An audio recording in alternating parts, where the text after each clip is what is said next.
think the stream has started. The best way to do that is to like put them all in and then just take them all down. Yeah, the stream has started. So, hello, everyone. Welcome to DM Dango and Tomb of Annihilation. This is going to be a very different campaign than the last one. And if you've seen our Session 0, you know kind of what to expect, and maybe even some of the characters who have come to join us on this. I'll set the scene for you, as it were. The four of you are on a ship on your way to an island, or not an island, a peninsula, a very famous peninsula, Peninsula of Chult. More specifically, you are on your way to Port Nyanzaru, at the behest of one Sidra Sylvain. She is accompanying you on this ship as well. She is in the cabin. She is not giving you very much information, although you can inquire as to more detailed descriptions from her if you wish to do so. The four of you are... Actually, I'll go from this. Where would you like to be? Let's start with Aldous.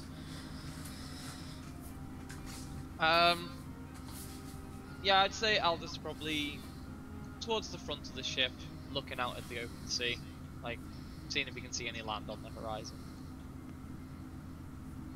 He's eager. Very well. So, as you search out onto the open seas, the waves crashing and moving, as the boat moves through the water slowly, you spot out of the distance the very, very edge of the horizon, the very beginnings of the jungles of Chult. Make a perception check for me. Yep. First roll. First roll. Wait, normal roll, yeah. Yep. Oh. Stop! We have started. Out on the waters, it is a calm and peaceful day. You are lost in the myriad beauty of the blues and greens of the waters below you. Mark, where are you? Well, Mark would be running around on the deck trying to look at everything he could, but he can't probably see over the edge of the ship. Did change position a lot. Yes. The Mark is a kobold. Actually, if you could describe your characters as I call you off as well, that'd be great. Oh, great. Want me to start? Yeah, we'll start with Aldous. Yeah, sure. Yep. Yeah, Aldous is a young-looking man with his robe is somewhat violet with blue hooded upper part to it, carrying a shard of a crystal around his neck and a quarterstaff. He looks fairly young. He's got grown out dark brownish hair and a bit of a rugged face at this point. But if you just look into his eyes are blue. Occasionally you can see a speckle of gold within them. But in general he looks pretty ordinary. Rather average. Okay. So now Mark.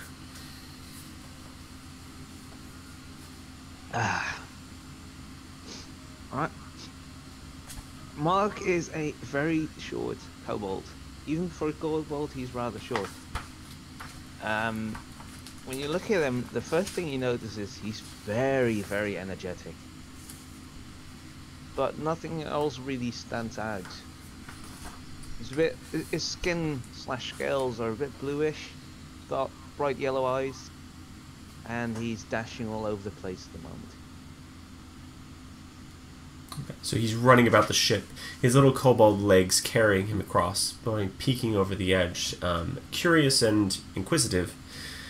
That is his nature. You run kind of smack into Aldous in the back of him as you kind of lose your sense of where you are. And Aldous, being completely oblivious, doesn't seem to notice you or get out of the way. So you two smack into each other. Sorry. Oh, no, it's fine. Don't worry. I wasn't looking where I was going. Sorry. No, I wasn't being very perceptive myself at that moment. A lot on the mind. Can you see it yet? Uh, just about, can't you? Well, I can't reach. Would you like help with that? No, I actually, don't mind. is there a barrel nearby I can drag over and stand on? Yeah, I'd say there's a barrel nearby, and you watch as the kobold kind of runs over to a barrel and starts dragging along. He's not very...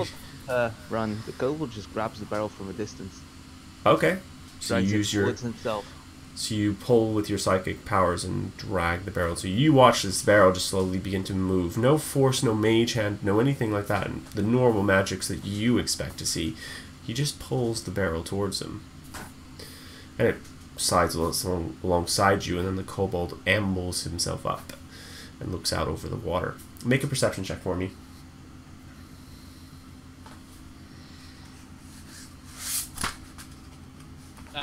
Niels, yeah. Yeah, Niels, this time. 12. Yeah, because it's the sun. So you still got a 12 though, and but that isn't enough. You look out over the seas. You see more. You see small birds and things kind of resting on the waves, and you see a number of fish just underneath the waves, cresting up. And every so often, the bird will drop down from the sky and grab one. The smell of sea and salt air is heavy in the air. Right. Let's move on. Nicholas, where are you? And your description, if you would. Below deck, I am a tiefling with ashy grey skin. I have two horns coming up the top of my head vertically, and they're more white and bone-coloured.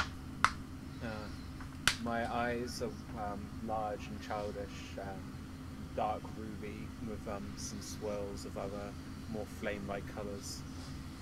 My hair crashes across my shoulder from one side to my right-hand shoulder.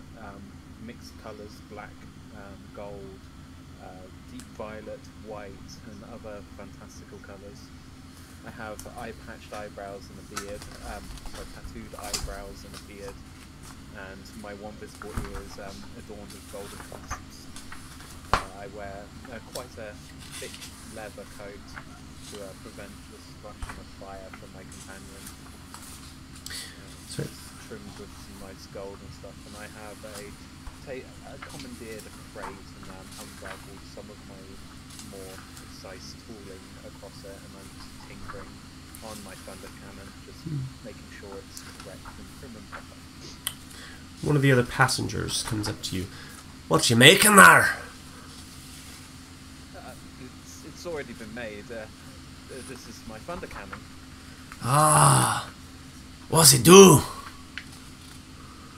It fires steams, and I reach my ammo pouch, take out a handful of quite rough-hewn metal shots. Fires them out faster than most magics can. Ah, some kind of wizard then, yeah? I dabble with magics. More of a creator. What do you do, fellow? And he pulls out an axe. I hit things! Ooh. Like, hard, or... Until they're dead. It's not very complicated. I'm Nicholas. Ah. The name's Jack. He shakes your hand. And he shakes your hand, and he grabs it, and he crunches a bit, and he's clear he's very, very strong. Ah. So you're gonna go into the jungles, are you? Well, wherever the treasure is. I don't know much about this place, but...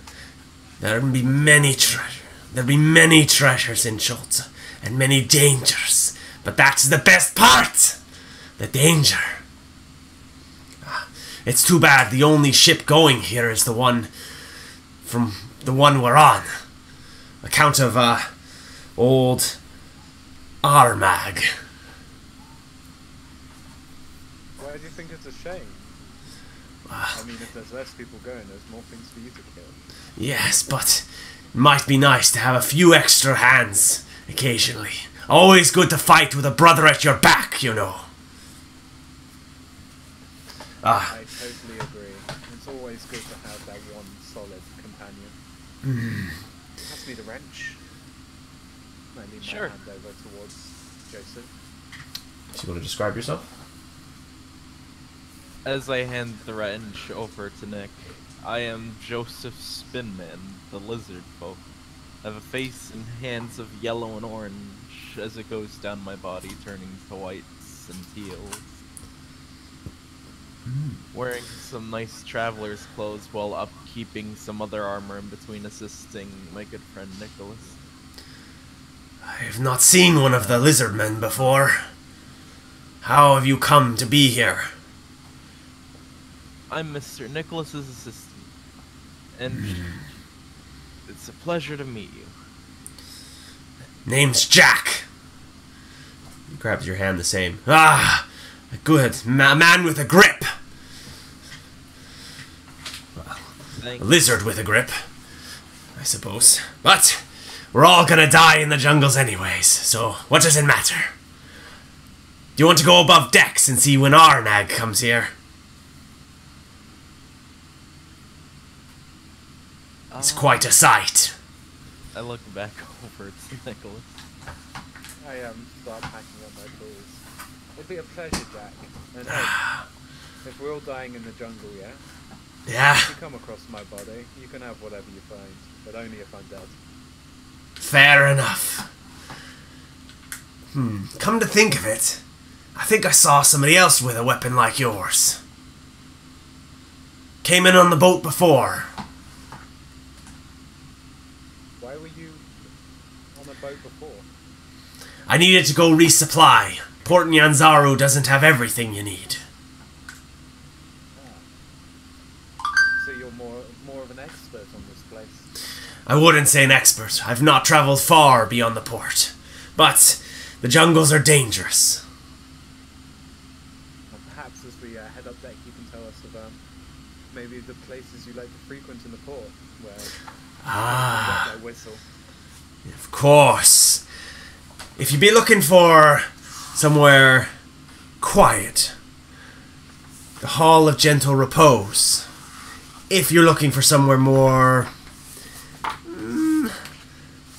exciting, perhaps.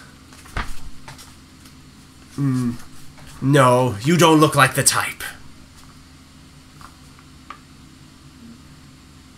No, I probably am not the type. That's true. Yes, well, shall we go? I spend a few minutes packing up my things, making sure each tool is in the precise place in its leather holder I've made. I'm worried about Kind this. of like a watch case. I'm worried about this sea monster he's mentioned and start putting on my armor. You won't be needing the armor. It wouldn't help much anyways. You guys on the deck, make another perception check for me.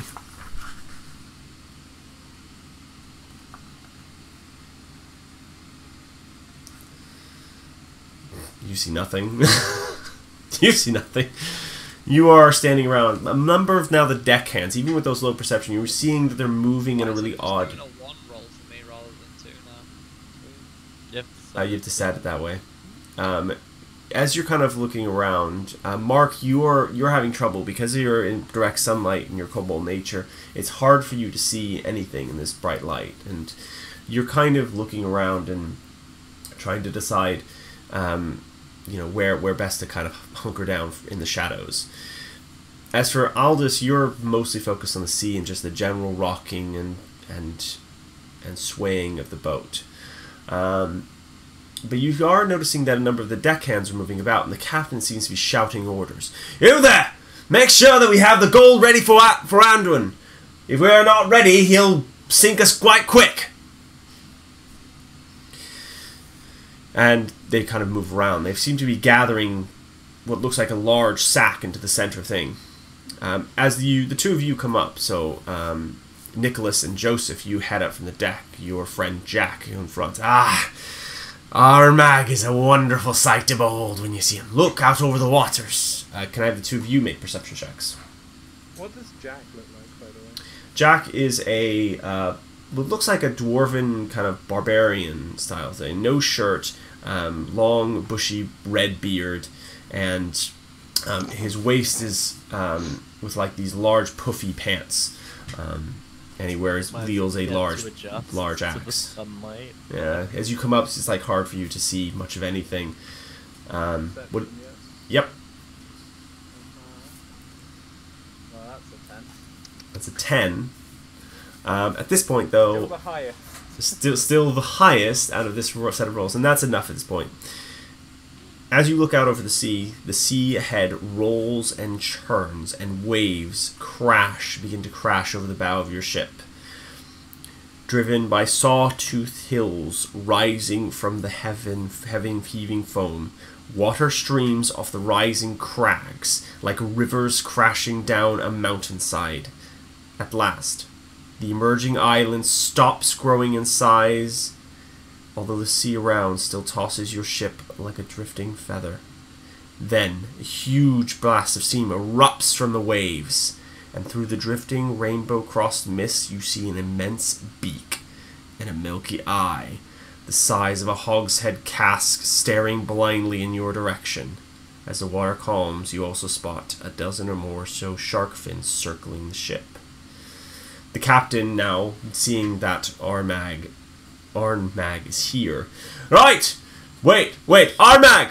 We have your bounty! We will toss it into the river, into the sea for you to collect, as per the arrangement. Giant dragon turtle. A bout of steam escapes his nostrils. This is a wonderful sight. And yeah, you are watching this humongous creature. This, what looks like it should be an island in of its own right. It is far larger than your ship itself. A beak that could snap the entire bow of the ship in two. Alright, you see why you don't need your armor? It wouldn't help much against that beast. Well, it's definitely making me feel safer right now. How much gold are they giving it? It varies. Usually 5 to 600. What does a beast like that want with gold? There's a dragon. What do all dragons want with gold? They want it for their hoard. At this point, the other two who haven't noticed it until now by this time you've noticed it. You've noticed this huge dragon turtle. You're turning around to see them filling the sack with gold and tightening the sack up. And then two of the deckhands. Right, make sure it's over the bow. I don't want anything spilling onto the deck again like last time. We lost a mast and 3 good men then. They take the bag and hits the water. Arnag seems to look and stare about, and then descends slowly under the water, disappearing. Boop, boop, and gone. Right! On to Port Nyanzaru! And they head, and the ship moves forward again. The 4 of you now on deck together, along with your new friend Jack. Ah, Arnag, such a sight. It's one of the main reasons nobody can get into Port Nyanzaru except this ship.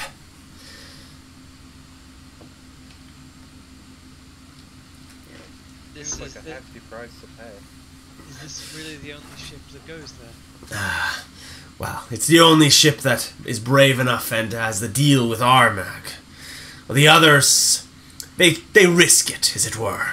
Armag is sometimes amenable to various amounts of gold to allow passage, but sometimes he's less than amenable. Hi, I'm Nicholas. Nicholas Nehi, crafter. It's a pleasure to make friends on this boat.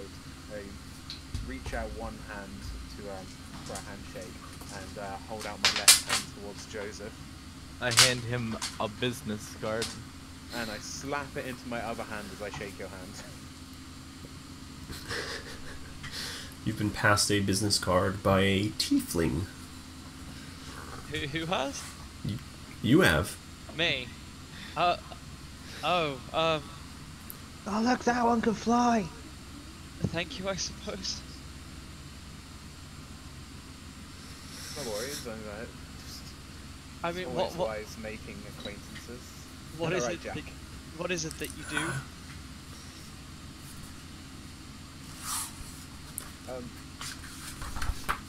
It's on the card. I'll look at the card. What does the card say? Card say Joseph.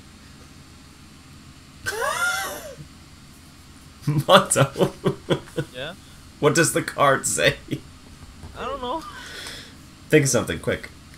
So the card probably says something like, Nicholas, inventor extraordinaire, purveyor of fine goods and curiosities.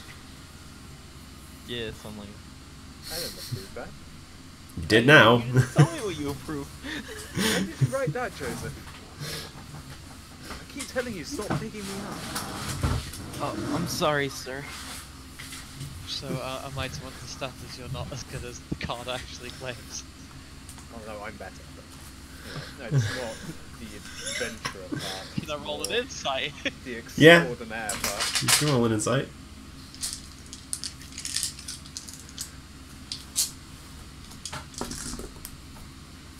Why can't I roll? I'm not rolled higher than You like don't- 3. You don't know. I mean- You. You haven't warmed up yet. Yeah, this is the warm-ups. These are to be fair, these are good rolls to get bad. You're okay. So you have an ascertain. You kind of give them a read, and you're having trouble kind of getting a good sense of like where this person is. You just met. You don't know where he lies, as it were. You also notice Nicholas and Joseph. There's a small kobold running around up here that you didn't kind of clock until just now. Yeah. I'm gonna walk over to him, kneel down, and extend my hand. Hello. Hi. My name's Joseph. It's a pleasure to meet you. Oh, sorry. I have to always breathe before I calm down. Hi, Joseph. I'm Mark. What brings you to the ship? Oh, I'm accompanying Sir Nick on an excursion to Ojok. Are you doing that Wait. too? Mark's now frantically waving. Me? I slow down and kind of stop.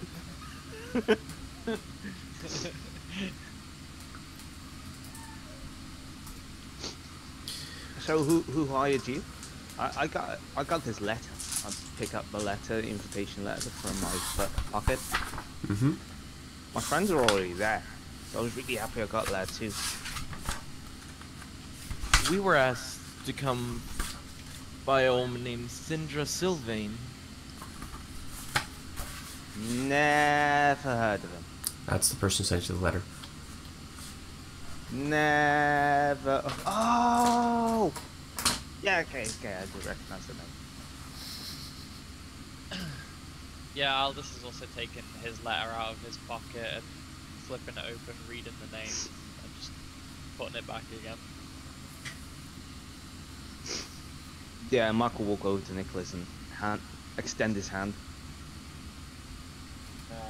I crouch down on my knees and gently place my gun onto the floor and then extend the hand to you. What's So that? When I crouch down, I kind of cradle it so it doesn't hit the floor. What's that? That's my life's work. It is a Looks beautiful. pretty. What does it do? It reach into my ammo bag and pull out the lead shots. It press these very fast. Like, fast enough to hurt people? hurt and things? if you do use it wrong, you can end up burned as well. It kind of puts my arms around. They're slightly scarred from like they've got that kind of like old whiteness from year-long scarring.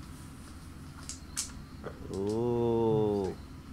I would suggest you don't play with it if you ever see it lying around. Do you have one too, Joseph? No, I just have this shield and old hammer I used to make things. Only Sir Nick knows how to use the Memento Office at its fullest potential. At this point, a very finely dressed gentleman walks up behind the four of you. If you're having this conversation at the bow of the ship. You four will come with me.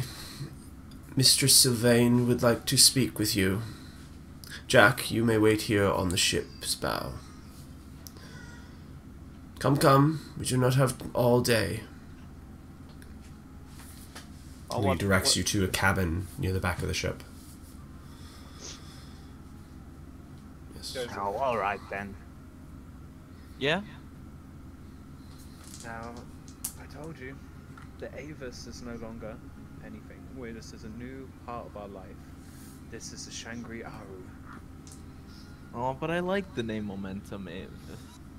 Yes, and when we go back, we will honor my grandfather much more with celebration, and we'll kick it in Key's face. Yes, sir. Cool.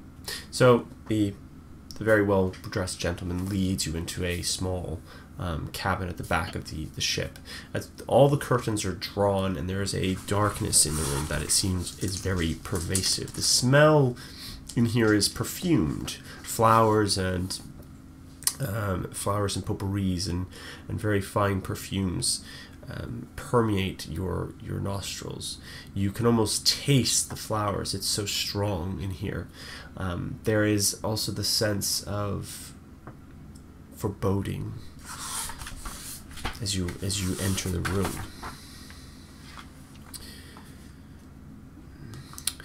A person. Yeah, so as you open the door and you look inside now, a person is seated in an overstuffed chair near what looks like the ship's windows. You can't discern gender because only the person's head emerges from under a heavy blanket draped over the chair, and an embroidered hood and silver mask conceal the wearer's face. Even the person's dry, raspy voice provides no clue. Help yourselves to wine. And seat yourselves, friends. I hope I may call you that. And they direct you to 4 chairs.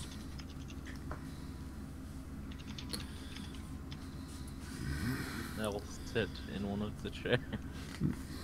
Do I have Take to the third stand? one in from the left. There are 4 chairs for you. Stand on them? Do you In have order to... Do I have to stand up in order to like be able to see what's going on the table? No, you're... No. There's not a table in front of you. It's like 4 chairs, and she's like directing you to sit in front of them, in front of her. Oh, okay. I have called you for here to aid me.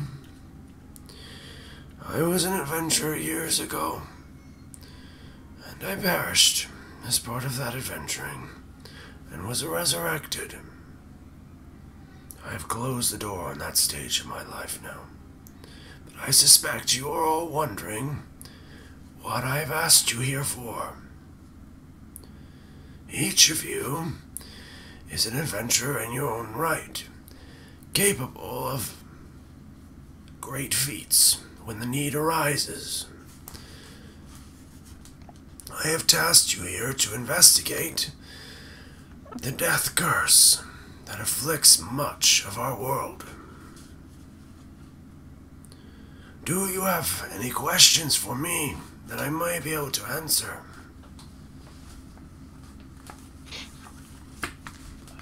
Raise my hand. Yes.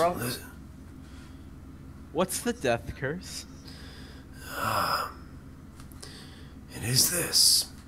And she removes her mask, and behind it you see the signs of decay and death and black marks working their way up Thanks for her asking. throat. And working their way up her throat. This is the death curse. It afflicts all those who have been resurrected, and all those who are being tempted to be resurrected cannot be so right now. Can't she heal it?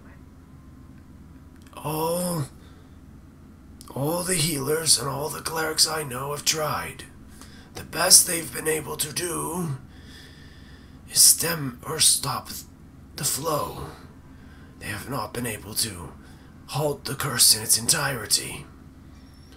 The only thing they've been able to do is track it to this peninsula.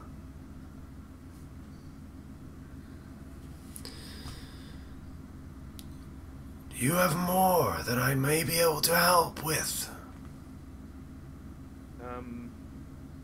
So I understand why I'm here, and I understand what my reward is, but are we all on the same page? You are here for monetary rewards, glory, and I will be providing you a magical item upon success. The jungles themselves are also teeming with treasure. You may keep whatever you find. Cool. I have a question if you don't mind. Yes, wizard. I travelled around looking for a way to get to this place. I am in search of somebody. Your letter was not the only that I received, and this is not the first of the death curse that I'd heard of either. Or at least some sort of curse. It's the first time I've seen such an effect. Yes. Why was I called of all people? I come from a farm. We put out the word to many an adventurer. You are not the only ones to come here, and this is not the first, nay, even the second boat to come to Cholt in search of the death curse's origins. Many have come. Not all have succeeded, and many have perished. Has anything like this ever happened before? Not to my or any scholar I have spoken to's knowledge. They all point to the potential of a lich. They are the only ones who seek souls like this, but at this large of a scale, even that is doubtful. How could they reach such a wide berth of the world? How? We do not know. It is why we are sending adventurers this way, so we may find out more information. Some have come back screaming of undead, dinosaurs, and worse within the jungles. Something lurks there. Many things lurk in the jungles of Cholt. Who owns the land? Every land has a barony or a king. There must be someone in charge. No. Cholt is a interesting case in that regard. Port Nyanzaru is run by merchant princes. 6 of them at last count, each holding sway over a particular area. But, in terms of the jungles themselves, there are several territories, but most is controlled by the undead themselves, and as they have no king, they do what they wish. They effectively render the land uninhabitable.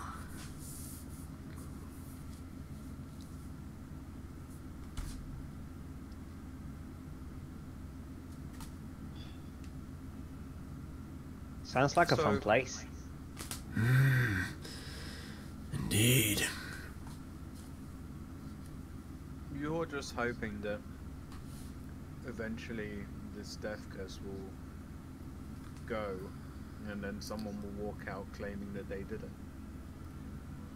I'm hoping for anything at this point. Every day I become weaker and more close to death's door. I do not know what awaits me when that happens. I know it will not be the fields of Elysium, though. I am afraid, as are all adventurers who have been resurrected. Some have the abilities or the strength to carry on into the jungles themselves. Others, like myself, are not so lucky anymore.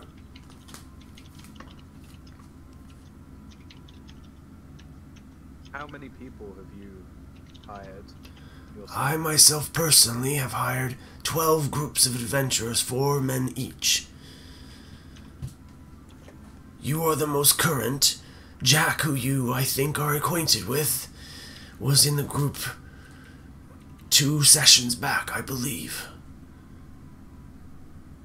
I have lost count of their names and where they come from. I am only hoping that they can end this curse. How much time do you have left? Out of curiosity. Half a year at best, is what the clerics tell me. That is why it is imperative. Oh, Yes, so have you died already? I have died once. Your age catching up to you? No, I have died once when I was an adventurer long ago, and I was resurrected.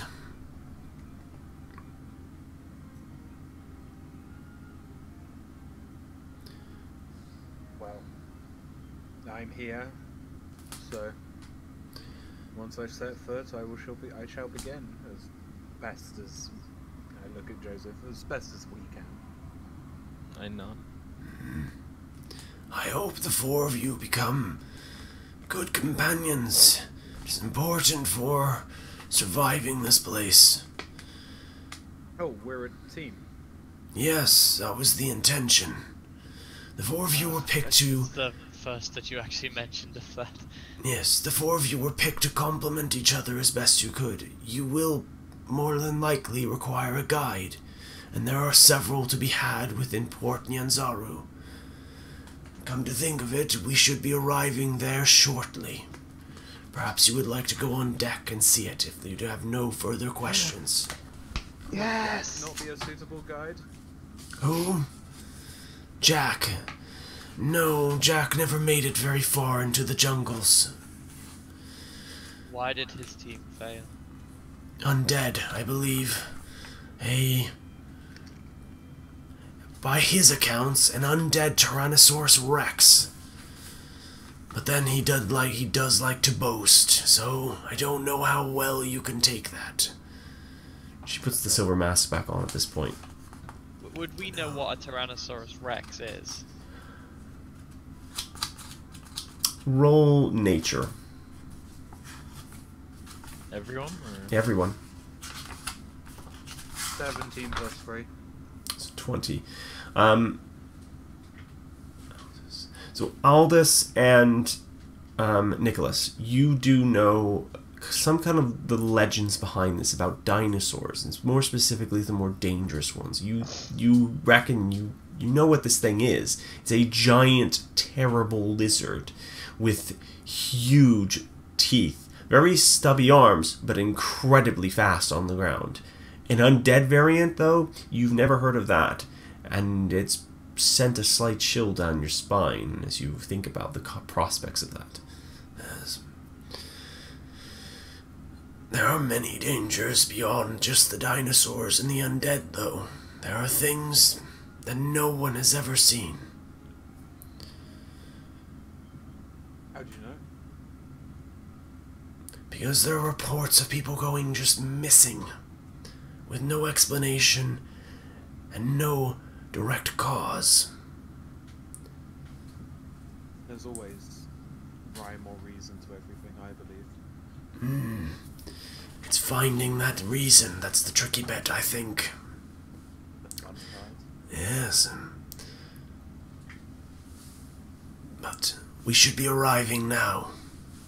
And you hear above the... Right! Get all the belaying pins in. We need to weigh anchor. They And don't you... sound too competent. That's the DM for getting nautical terms. I mean, need to boat stuff. Yeah. Yeah. So you hear the anchor drop into the boat, and you hear lashing of ropes as the ship is pulled into the harbor, and you begin to hear sounds of the harbor changing from the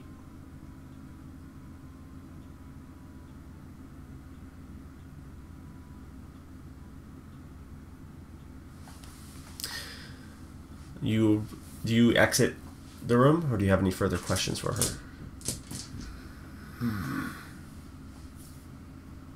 If we don't return in time, do we still get a reward? I will not be here to give you a reward, so what do you think, little kobold? Oh, we can't hurry then. Indeed. Please leave me. I need my rest. And the butler you saw before. This way, sirs. We must leave. The madam needs her rest. And directs you out of the room. As you exit out into the room, into the deck of the ship, you are greeted into a blazing sun. The heat here is intense. You didn't notice it so much before because you were on the sea. Now that you're in a port, it is warm and muggy. If you've been, some of you have been to Florida or have been to more like swampy areas, it is almost like that very heavy, cloying atmosphere. You can the familiar sounds of a harbor, creaking ropes, slapping waves, and heavy barrels rolling across the cobblestones mingle with voices shouting, cursing in an unfamiliar language. None of you speak Chiltean. Not at the moment. No. Pick up some dialogue. Yeah. Of course. Unfamiliar language filled with clicks, inhalations, and sing-songy words that make it sound almost musical. The aroma of unfamiliar spices and tropical fruit mixes with the wharf-side smells of fish, tar, and canvas. Beyond all that, Port Nyanzaro is an explosion of color. Buildings are painted in bright shades of blue, green, orange, and salmon pink. Brad, Yes? as a thing, with precipitation, it says I can chill, warm, or flavor up to 1 cubic feet of non-living material for 1 hour. Yeah. Can I chill my clothes to keep myself like a bit, more cool? I'd say it's non-living material. Yeah, you can chill it down a little bit. Oh, okay, and Aldous is gonna like click his fingers and just cool himself down. So you click your fingers and the magic washes over your clothes as they drop by a few degrees. Oh, so much better. You feel relief. Every building you can see sports baskets and clay urns of colorful flowers or is draped in leafy flowering vines. Minstrels in bright clothing adorned with feathers and shells perform on street corners. Multicolored pennants and sun awnings flutter atop the city walls.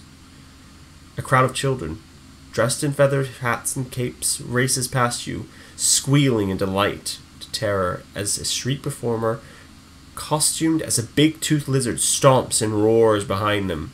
The whole city seems to be bustling, sweating, laughing, swearing, and singing.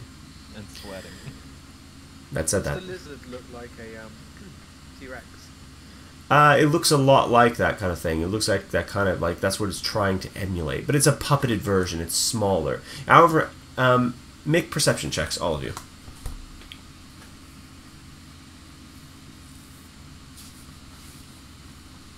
And this is when you all fail again, horribly. 19. 10, so yeah. So everyone except Mark, you're all looking. Mark is kind of because of his has overloaded. There's just too much to look at all at once. But the rest of you are noticing that there are, instead of oxen or donkeys, everything that's pulling carts are large lizard creatures, huge monstrosities in some cases, with 3 spiked horns protruding from their skulls, or smaller, more compact, long-necked creatures, lizard-like and scaly in appearance, but when they hit the ground, as they trundle through the streets around you. as they move around. What do you do? Well, first of all, it's way too hot for this. I'm gonna pull the ripcord on my plate mail till it falls off of me. So, and the lizard man's plate mail just goes crashes to the floor. Right? Sorry, it's much too hot to be wearing that. I've not seen that putting it before. in my bag. You impressed? Quite, actually. Thank you. Did I give you a business card? You did. You did. I'm gonna undo the top 2 buttons on my coat. It's like my leather armor. Do the undo top 2 buttons. Well, so how long have I did not pick up your name. I'm terribly sorry. Aldous. Aldous. How long have you and Mark been friends? We only Half an hour. met. My face drops. I thought, it was a group thing. Okay. Okay.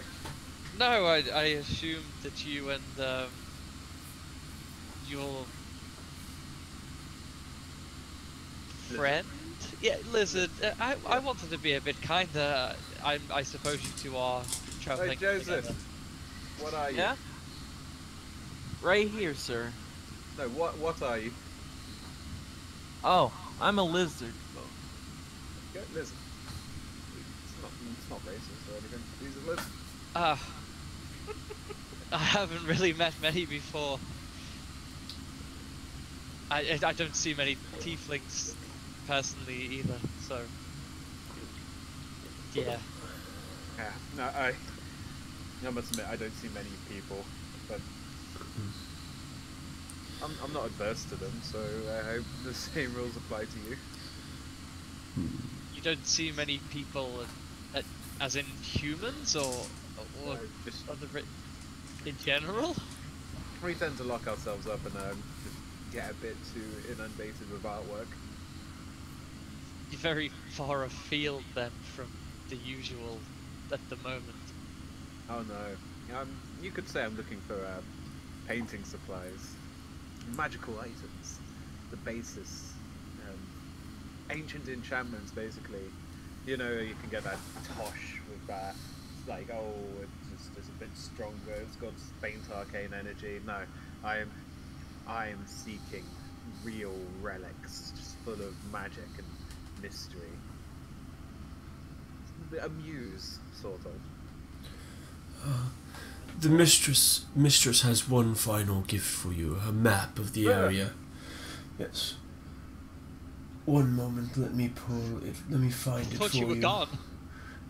No, I was waiting for Spray out you. my hands. No, I was waiting for you to Hey, finish your conversation, but I feel it prudent to interject at this point. Your map of Cholt. There are many like it.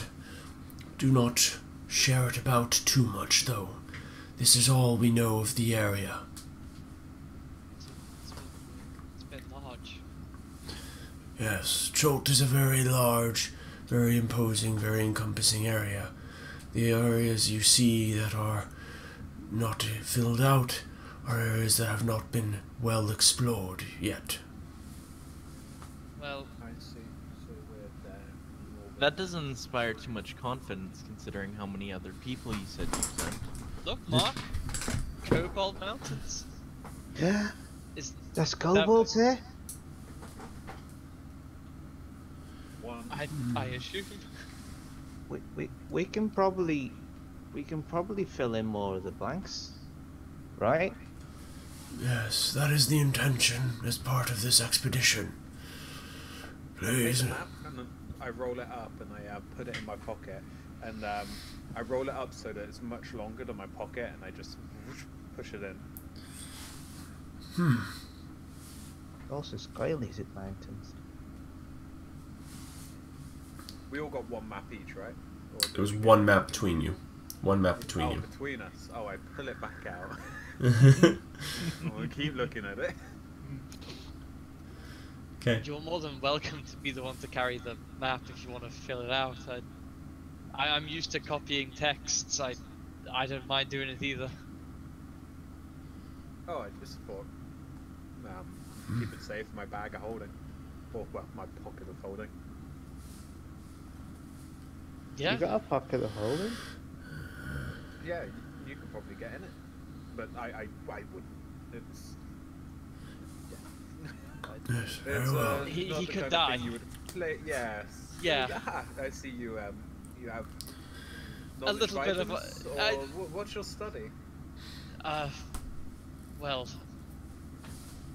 Magic, divination, sort of religion, history, languages. Can you read our fortunes?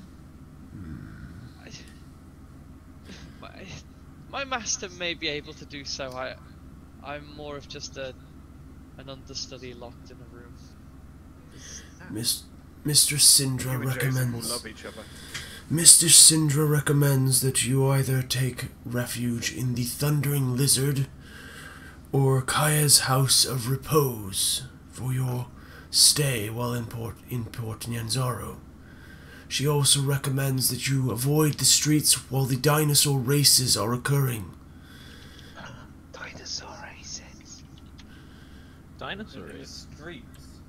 In the streets, yes, they will block them off, but there have been known to be accidents. Some of the races can get quite violent, and one of them is an all no-holds-barred, anything-goes style of race, where the racers may use whatever tactics they wish to ensure their victory, up to including eating the other dinosaurs.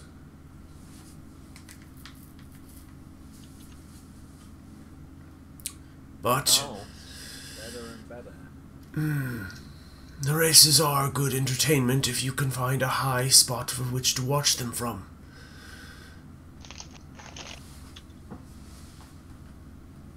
And, which merchant prince resides over the Hall of Gentle Repose?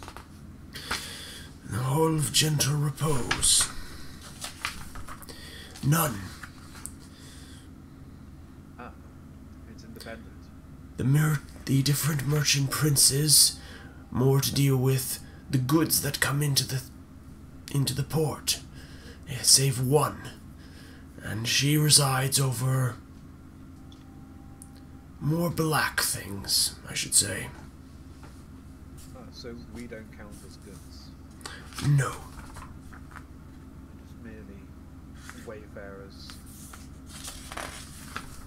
Nice to know where we stand in this boat.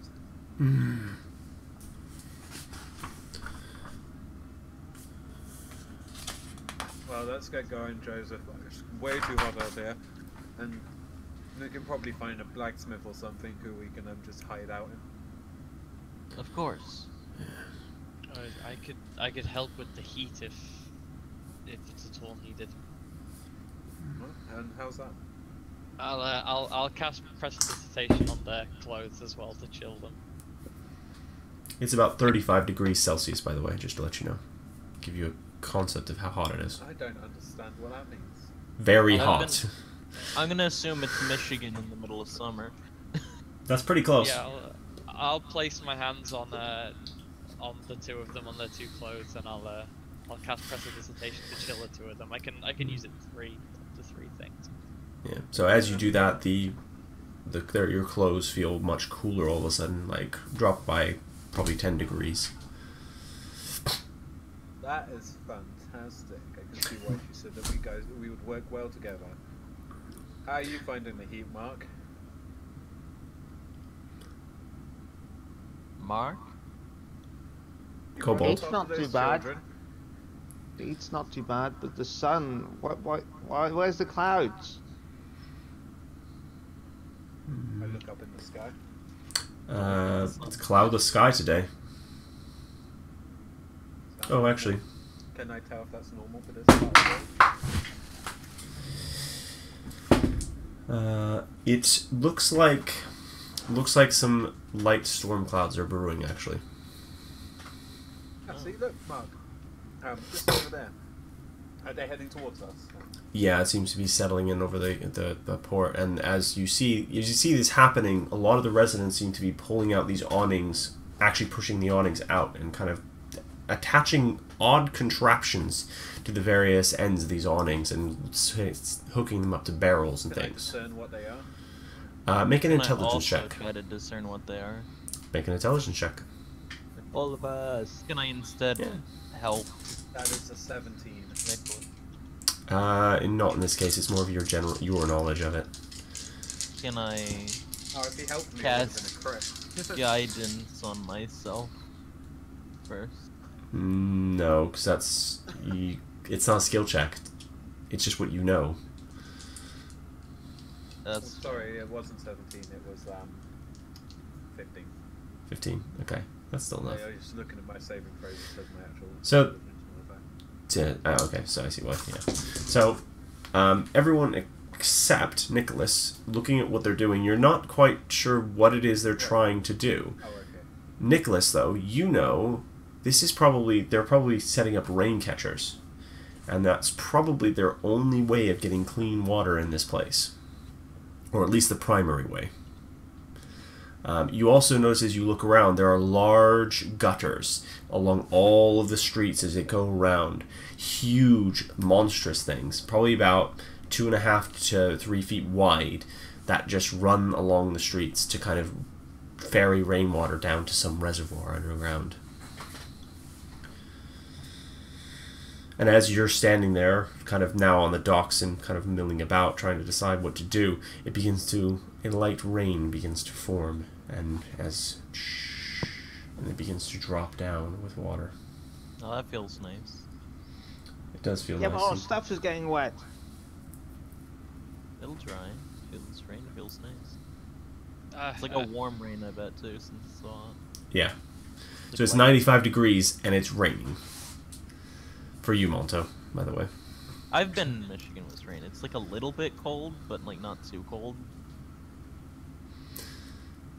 I suppose we should go and look for somewhere to get shelter. I can dry off our clothes when we get there. It's simple. Very well. The butler who's standing now with you and his head whipped out an umbrella points you to the two inns. Where would you like to He's go? holding out an umbrella. He's got an umbrella for himself, yeah. I'm gonna take the umbrella and just go, thanks. This umbrella. It's his umbrella. He's holding it for him. You attempt to take it from him. Yeah, Oh, so you're under. I think he's holding it out to us. I would attempt to take it. You cannot have my umbrella, sir. But I thought you were giving it to me. No. But I'm wet. No. No. Do you have a second? No. Robes aren't very comfortable when they're The wet. Red Bazaar is not far from here. Head You're there. acting bizarre. You have a shit No. to get back on. The Red Bazaar is not far. It's where you will find the two inns I mentioned. Nick, sir, maybe we should head for that Kaya's place. I take out my fuse tools and make a fine loop out of thread and kind of just hold it over my eye and start ritually casting detect magic. Okay, so you cast it. So it takes. Make it like, kind of like a monocle. Okay, hold so it over takes you. my eye and- Yeah, so it takes you and 10 find minutes the to cast that. About, yeah, they're just muttering and casting it. Okay, so it takes you Don't 10 just minutes stand to there, use. get inside, you're getting wet. Do I like recognize? Like I'd probably recognize what he's saying, right? You have detect magic as well, so yes, you know what spell he's casting without actually having to make a check because you have the spell itself. The Red Bazaar is this building here. Did you see that? No. No, You didn't see that because I'm on the my wrong layer. map is huge on This my one? screen as well. This one down here. Yep. I'm changing the color of my fangs. How do I do that? Which one? It's Underneath down the portrait. south. Which is probably not south. It's not south, it's east. The white buildings that aren't actually red. Yeah, the white building just down there. Okay. That's just the neighborhood that's called the Red Bazaar then. Yep. I assume it's because of all these red Could have buildings. color coded it though. They could have. They didn't. As you're heading that Like way, Strahd. as you're heading that way, as you walk along through the thing, seeing the rain, a lot of it coming down these long gutters, now beginning to fill up and becoming almost like small rivers as they meander down. It's not a heavy rain by any means, but it is coming down.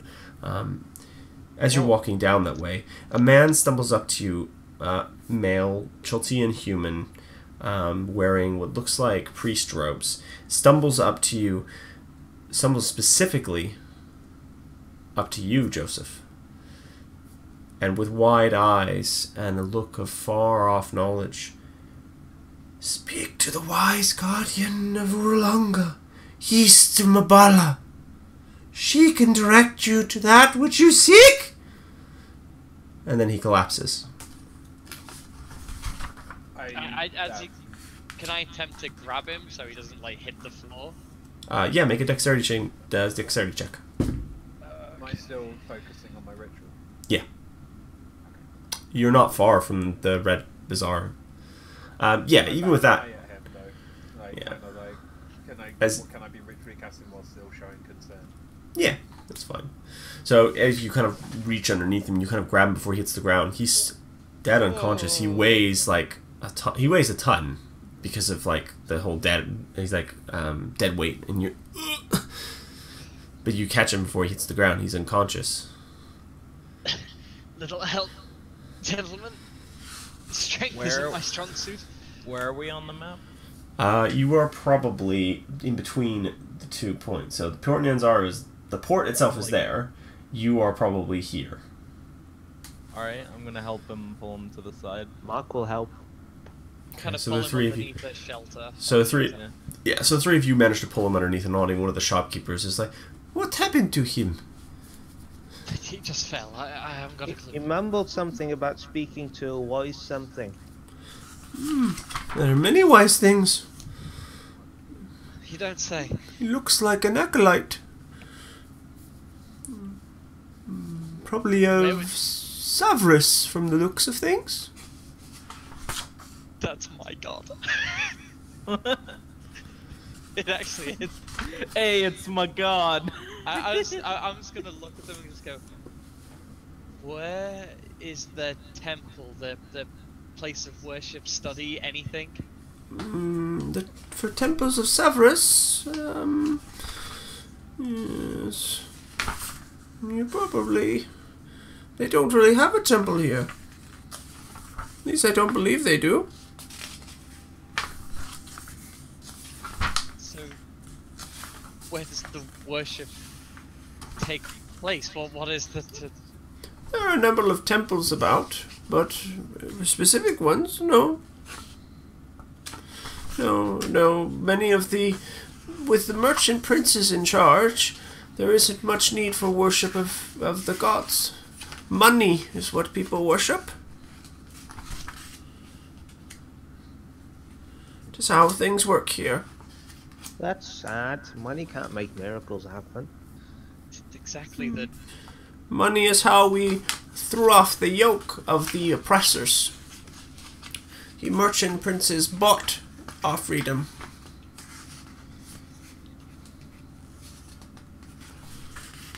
So, people here simply cast away the idea of gods for money? Oh no. But money buys you more than faith. That's not always true. The only temple left is the Temple of Daimora.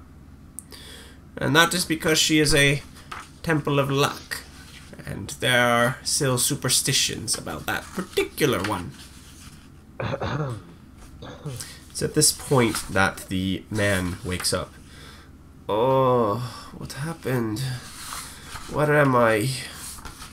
I You don't... started shouting at me and then you fell unconscious. What? I brought you over here. No, I don't remember anything. Where am I? Why? Oh god, there's a kobold! No, it's fine. He's House special. trained. Yes, and that. What are you saying happened? You ran at us claiming something about answers to Joseph here. That's about it. I don't remember anything from the last...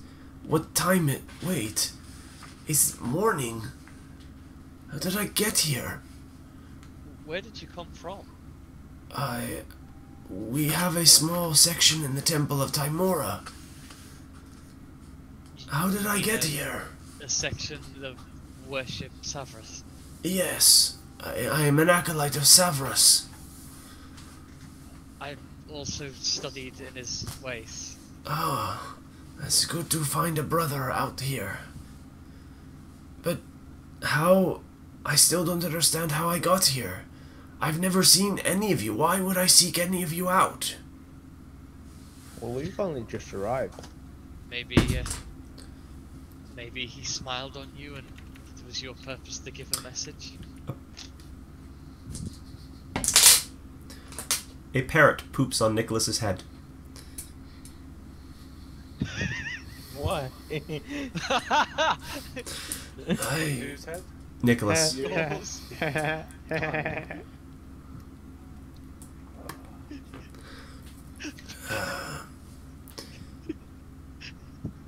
Poop happens in Port Nyanzaru. Perhaps. Precipitation. Clean it off. Yeah. Thank you. That is No, a it's neat... That is a neat trick. It's just that I wouldn't be able to concentrate if I just kept seeing that on his head. Thank you for helping me. Yeah, no worries. It is most appreciated. Thanks isn't needed. Really. I should We be back simply on my called you. way. I should be back on my way. Are you returning to the temple? Yes, the Temple of Savras. Could you perhaps God. mark on the map whereabouts the temple lies? Oh, of course. The temple lies in Malar's throat. Here. What did I say exactly to you? Lizard man? I'm not sure. It all happened so fast. Do you really not remember? No, you talked incredibly fast and then he fell was. unconscious. It was incredible. Okay. I will say it again, and I will say it more slowly. Hold on. Does Mark remember? Mark remembers. Mark remembers fine. Speak to the wise guardian of Oralunga, east of Mabala. She can direct you to that which you seek. She knows the way. I typed in speak to the wise guardian of, and then I lost track. Oralunga, east of Mabala. She can direct you to that which you seek. Mabala, not balls. Alright, thank Speak to you. the wise guardian of Arlanga, east of Mabala. You say that, Sam, because I said I didn't remember, and it'll be better that way. I don't know these names. Mabala. Mabala is near Camp Vengeance. It's in the jungle, quite deep.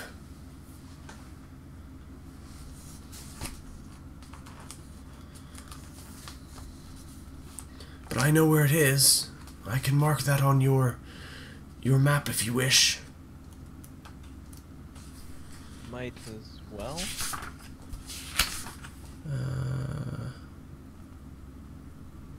Hold on. Make sure I've got the right one. Okay.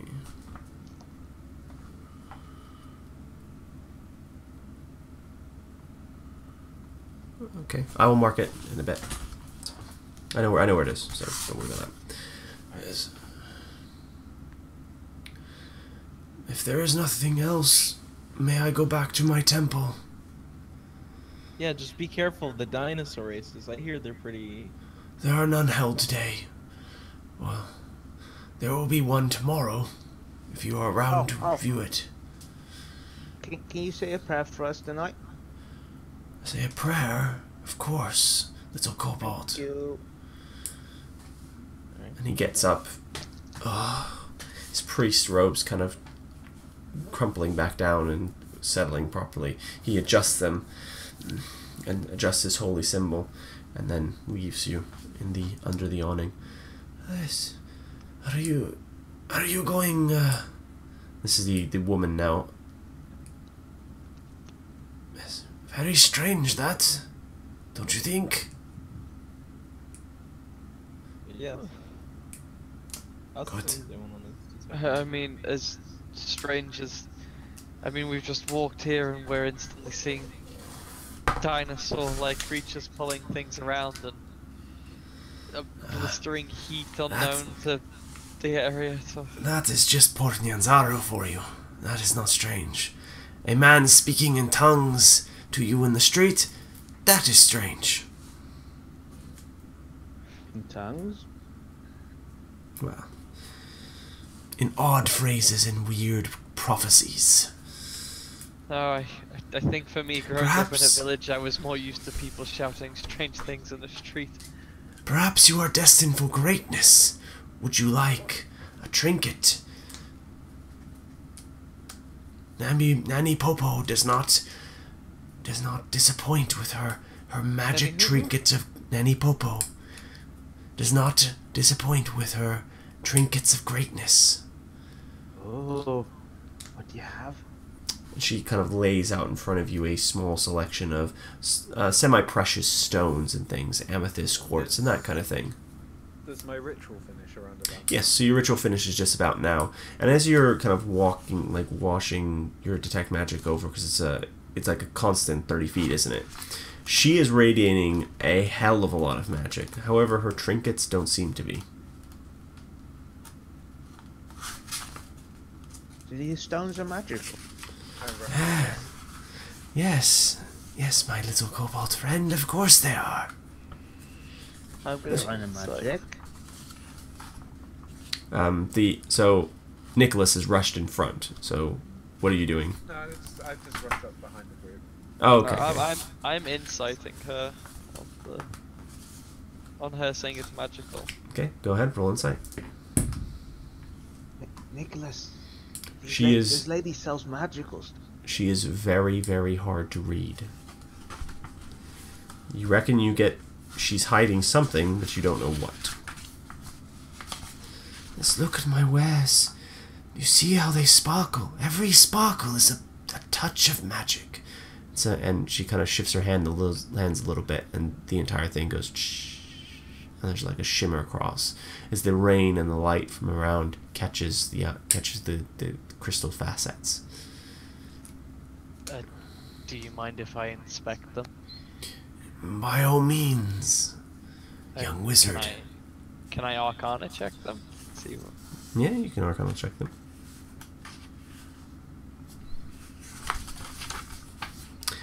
To your eyes, you're looking over these, just look like normal precious semi-stones. If they have magic, it's something beyond your abilities. And actually, looking over her now that you're kind of paying her more attention than you were before, she's quite hideous, actually. She's hideous.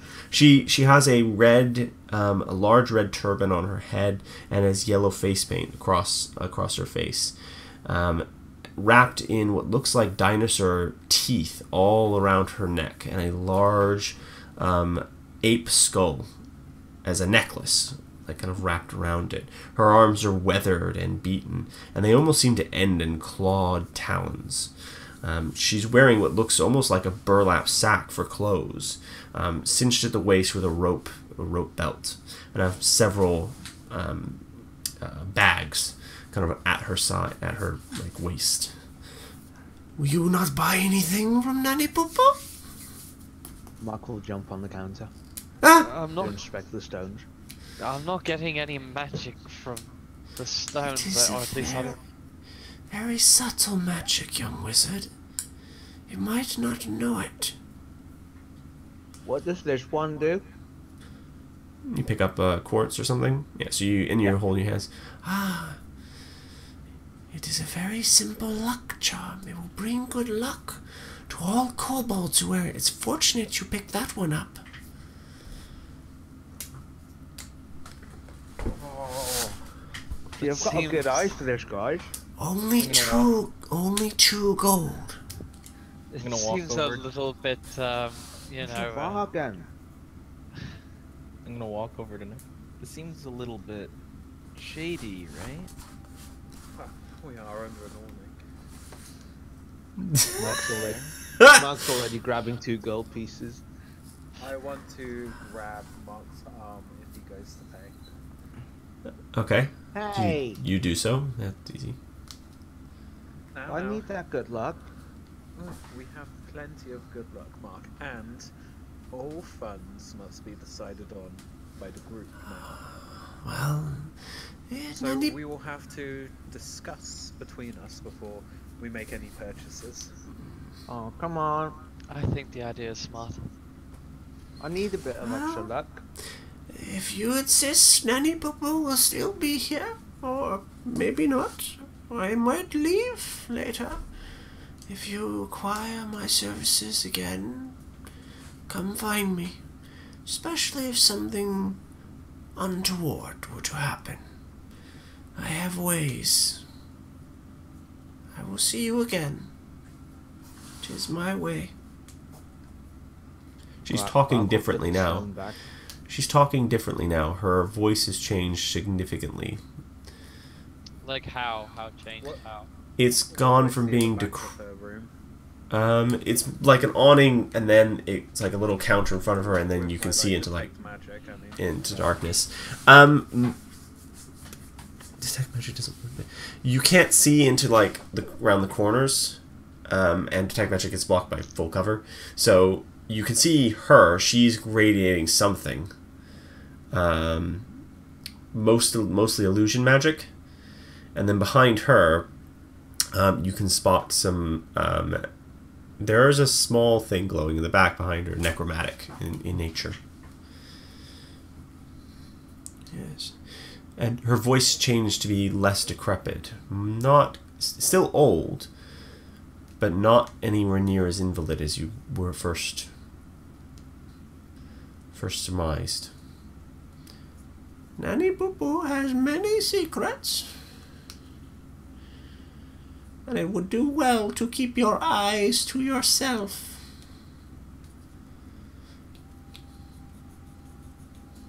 I have a question. What do the other jewels do?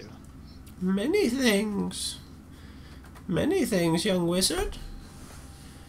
Specifics are always my way. Depends on what you need. Depends on what you need and what you are willing to pay. Danny Poo Poo has many things to offer. What would you like, handsome wizard? I want to insight check that. Does she actually think he's handsome? Oh, okay. Like, what? That's a 13. 13. She's incredibly hard to read, basically. She is. Handsome? Do you think he's handsome? What's your charisma score? 10. Mine. Yeah, Only a 13. 13. He's decently attractive for a human. You're mostly probably attracted to other tieflings.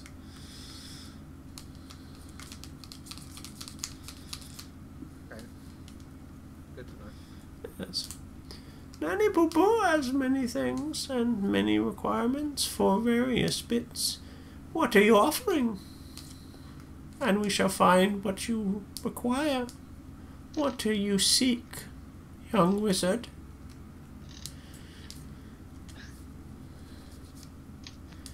Right you now, s- I'm not sure what I seek. You need direction. You require guidance, it sounds like. Nanny Boo Boo can help with guidance. There are many creatures within the jungles who can help. Wise Nagas and old things. What are you for seeking in the jungles of Jump?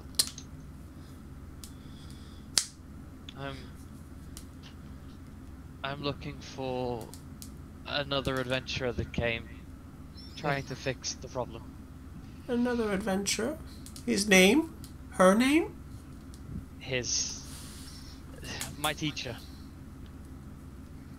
His name's Elias.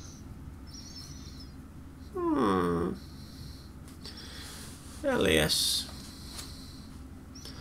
About when did he come? About when this whole thing started, he was one of the first requested. Then he is in the jungle. Dead, most likely.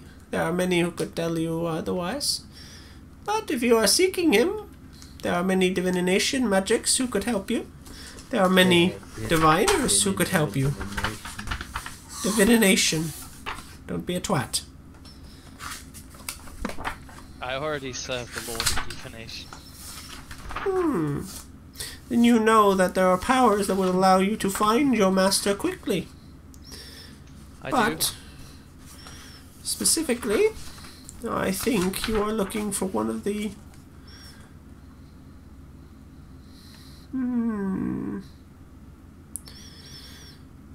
You may be helped by Wakanga Otamu, one of the merchant princes.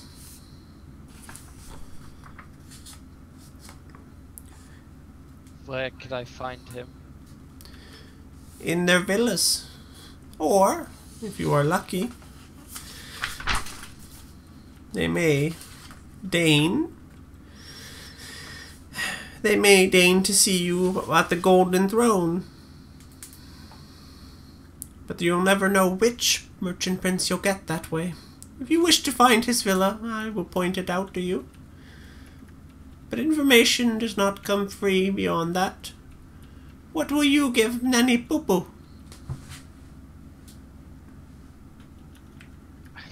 I don't really have much to give. You have many things.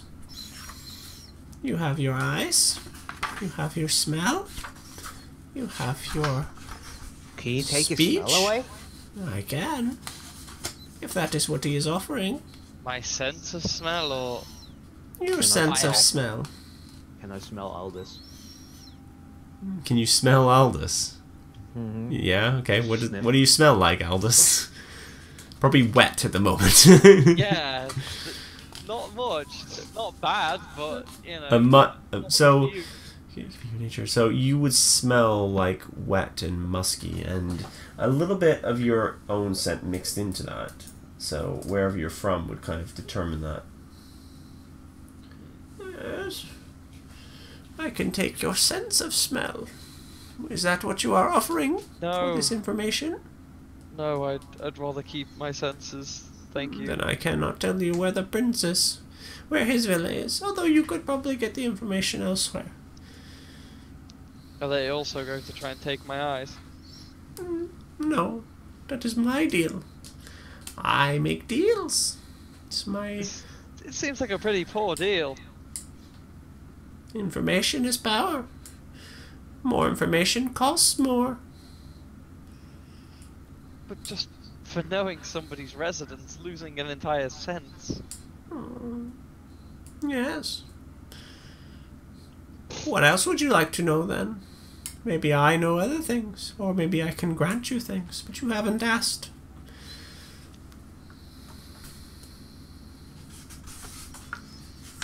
What artifacts lay currently on this island?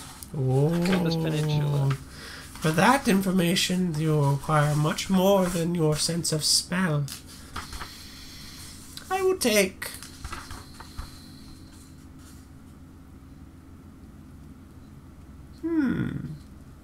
Two fingers. I would like two of your fingers. Do you only trade in body parts? No, but for small information, that is all I require. More costly things require more metaphysical objects. Such as what? The sight of your firstborn, perhaps. The memory of your first love. Many things Nanny Poo Poo can take from you to hoard for her own. That's just creepy. Says the kobold. Hey, I'm not stealing anyone's smell. Is the business that you conduct here exactly legal? Everything is legal in Port Nyanzaru, as long as you have the coin. I thought I explained that to you. Does anyone want to trade any fingers for information or No, it sight must of be the firstborn? your fingers for the information I provide. You asked the question. It is your fingers you must provide. That is the How deal. many of his fingers for where does liches? Which lich? There are many liches in the world. The one on Schultz. There are many liches on Schult. That one is Really? free. Oh yes, she smiles wickedly at this piece of information she's revealing because she knows something. And What? it doesn't take an inside check to work that out. What is it that's causing the death curse? No, Nanny Poo Poo does not know that. I know it is here, but everyone knows it's here. The jungle holds many mysteries, but I don't know where. Or who. Do you know how? No.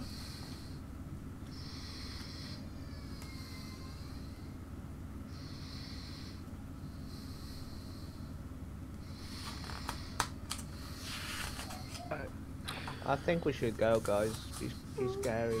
If you were to take fingers that I'm supposing there's no spells that could regenerate such body parts after you. There are many spells that can regenerate those fingers, but I would take them here and now.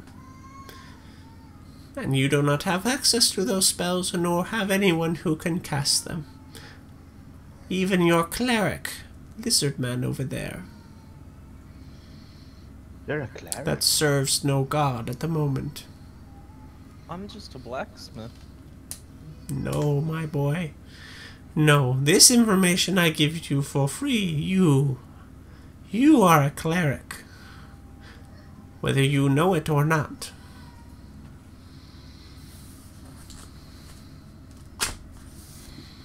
So, will you give me your fingers?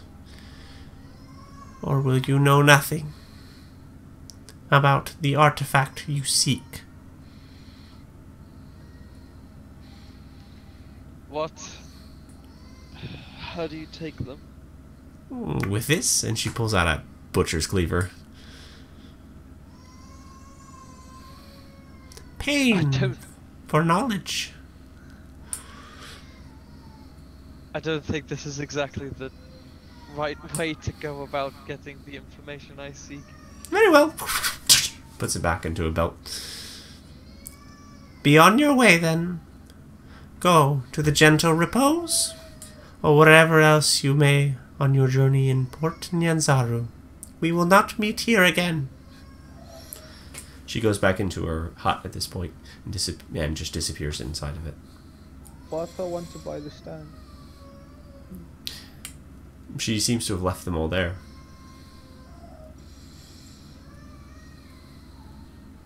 Lady? No response. Mommy poo poo. Still no response. Guys, I still want to buy the luck charm. Just if you want to I take reach it, into my ammo bag and take one of my shots out and hold it in front of Mark and go, I have one here. Can Can I have that? The urn. Good luck. Only then will the stone hold power. Oh. Okay. Hold then. on to Let's it. just. I place it into your hand. All right. I'll let one lead bullet. Okay. Where are you guys headed? Rock, you dick.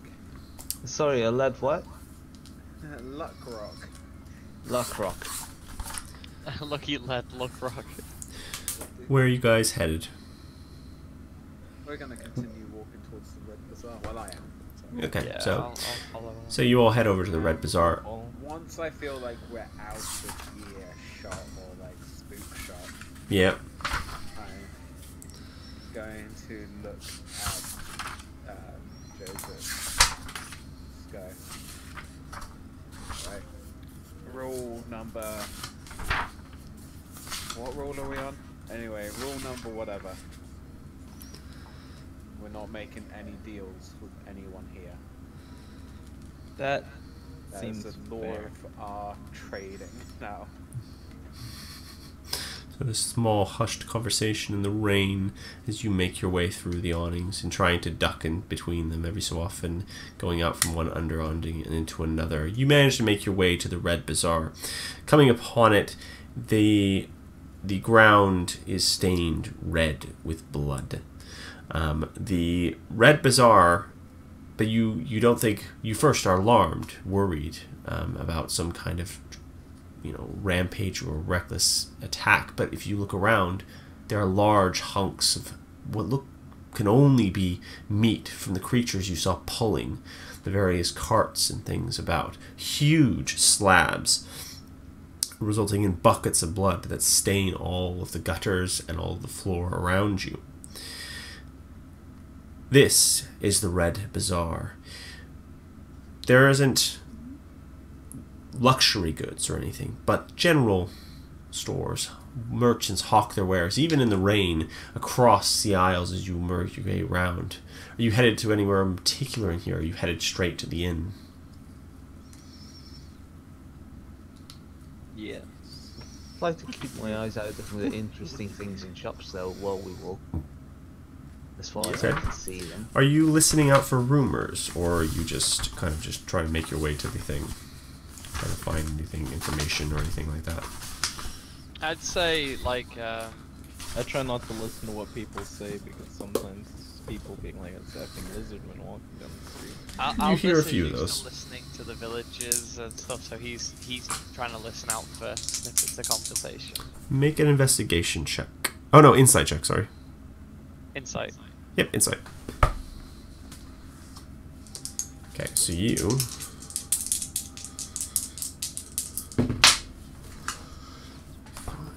That's that one. Ah. I'm gonna re-roll that one because that's a stupid one. You already know that. So you get this rumor. Deep in the heart of the jungle is a city built by minotaurs. It's now overrun by snake people, but even worse things dwell below. In visions, I have seen strange devils screaming in the dark. There's a rumor you hear as you walk through. So there's a city in the jungle. Yes, deep in the heart of the jungle is a city built by minotaurs. It is now overrun by snake people, but even worse things dwell below. In visions, I have seen strange devils screaming in the dark.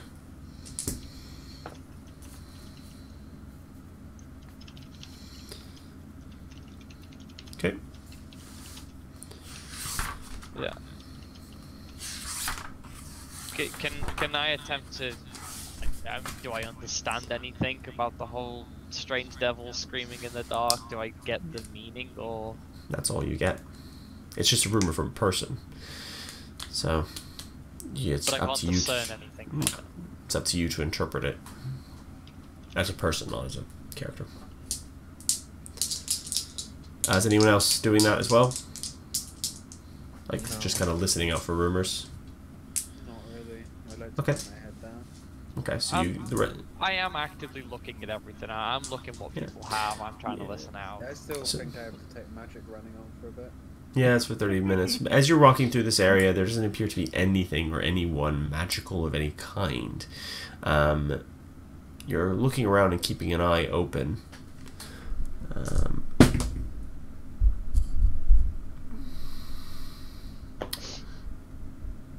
Interesting. Yeah. Nothing magical appears anywhere near you. You make your way into the two inns. One clearly a raucous affair, hugely boisterous and loud, the sounds of a party and the exciting noises of music emanates from it from within. The other, a little farther down the road, is a quiet affair. Repose and... Let's get the other one. Repose and the Thundering Lizard. Both. Which one do you go to? We should go to the crowded one. People know Head things. to the gentle. You want to head to the Gentle Repose.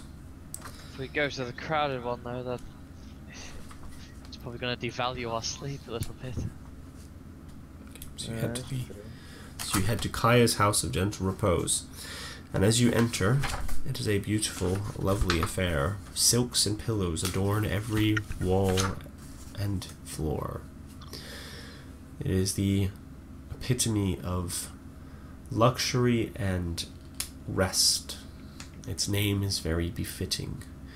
A woman in what looks like loose-fitting clothing and silks befitting the weather greets you, wearing white from head to toe. She bows deeply to you. Welcome to Kaya's House of Gentle Repose. How may I help you today?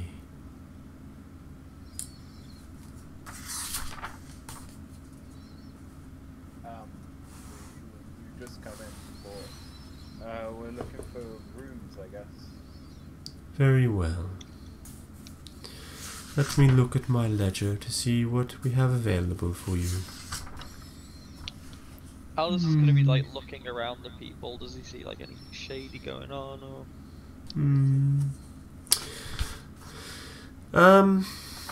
Make a perception check.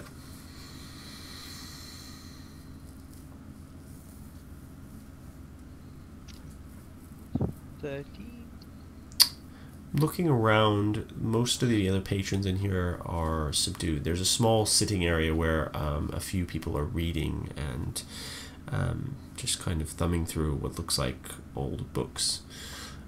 You also see a man sitting kind of looking out on the rain, waxing nostalgic as he drinks a small cup of coffee. Large billowy robes adorn him. A necklace of bone, looks like knuckle bones around his neck. Do I like? Can I like thingy anything from the knuckle bones? Do I know like? Do I know anything? Is it like a symbol of some kind or? It's just like looks like a bone and then like horizontal across from each other. So they just go around. They wrap around like they're cylinders. Okay. Yes. I have. Now, will you be taking 1 room, 2 rooms, 4 rooms, 3 rooms? How are we accommodating your party, sir? I don't need a full One. room. And I point at me and Joseph. 2, and I like wave my hand towards you other 2. 2 Or rooms. 3. I don't How- mind sharing. It's How fine. much are they? A bed for the night is a single gold piece, but we can promise you rest. Unless you would prefer the Thundering Lizard.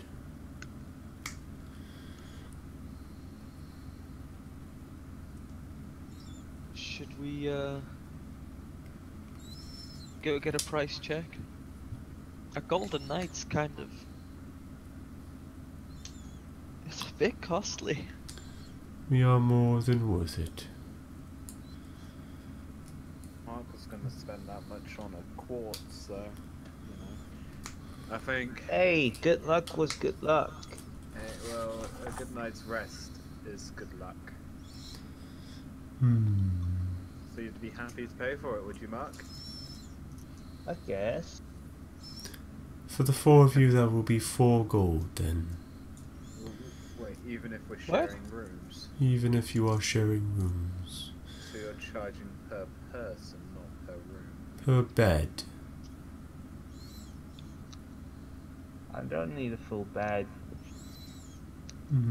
I suppose you don't, little kobold. It is rather unusual to get one of your kind in our establishment, but not outside of possibility. I'm really 4 fine to gold sleep for on a 2 chair. nights. 4 gold for 2 nights. Make a persuasion check. Oh no. 5. Can I'm I help by sorry. being the most well-behaved kobold she's ever seen? You aren't helping by being a kobold. No, Well, I'm the I'm well-behaved one. I am sorry, sir. The rate is 8 gold for 2 nights. You may try the Thundering Lizard, although I cannot promise the same level of courtesy or restful sleep that we provide. Can we see the rooms before we buy them? She kind of quizzically looks at you for a second. If you wish. She leads you up to the rooms, and as you kind of like open the rooms, they are beautifully adorned. There are large beds with soft cushions. Nets surround them, though, due to the insects in the areas. And you kind of get the sense that this is a very well-kept establishment. As you can see, sir, we provide all of the insect nets and insect repellents, daily replacing the candles that you see burning over there. It is important to always remember that the insects are one of the great dangers of Chult. They may not seem like it, but the diseases they carry can do quite a lot of harm if left unchecked.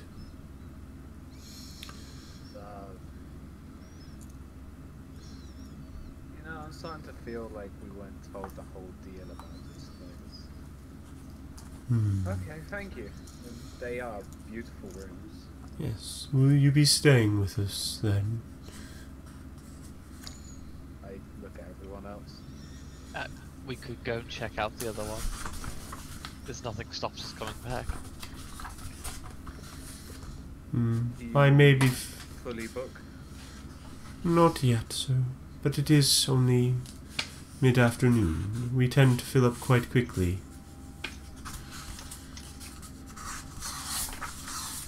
We won't be a moment. It's within our funds. We have just set out. So. Very well. We shall see you soon, I suspect. Do you head over to the Thundering Lizard? What? I say I would hope so. Okay. I trudge behind everyone begrudgingly.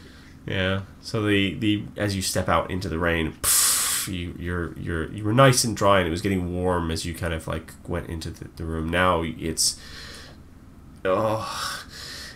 again that oppressive, wet feeling again as you come trudge across the Thundering Lizard. Huge, raucous crowd just outside as you kind of push your way inside, trying to get through the crowds, the loud, raucous music, kind of deafening and dimming everything else as you approach what looks like the main counter where the innkeeper sits. He's throwing bottles every so often, chucking it at people, trying to get them to stay off of the main stage where a bard plays what looks kind of like an odd-looking lute. And then a few drummers in the back banging out a cacophonous melody. Right! And just knocks one down. Stay off the stage, you shits! Right, what are you for one? Come on! Nothing. Wait. What? Looks over the counter. Kobold! Haven't seen one of your kind in here in a while. I'm here to inquire about rooms. You'll need to speak up. Can't hear you over the din. We're here to ask about rooms. Room? Oh, right. 5 silver pieces, and you take whichever bed you can find. 5 silver per, or? Yeah. Silver per bed. I just leave you up in one big room all together up there. Well, It's much that's easier. privacy. No! I don't believe in it. I'm a nudist myself. I only wear clothes because the guards keep hassling me. I turn around to Nicholas and go, son. we're going to the other one. You have my What? full support. You have my full support! I pull one of my ammo bullets out of my ears. What? I put my hand on Nicholas's shoulder. I want to go back to Caius.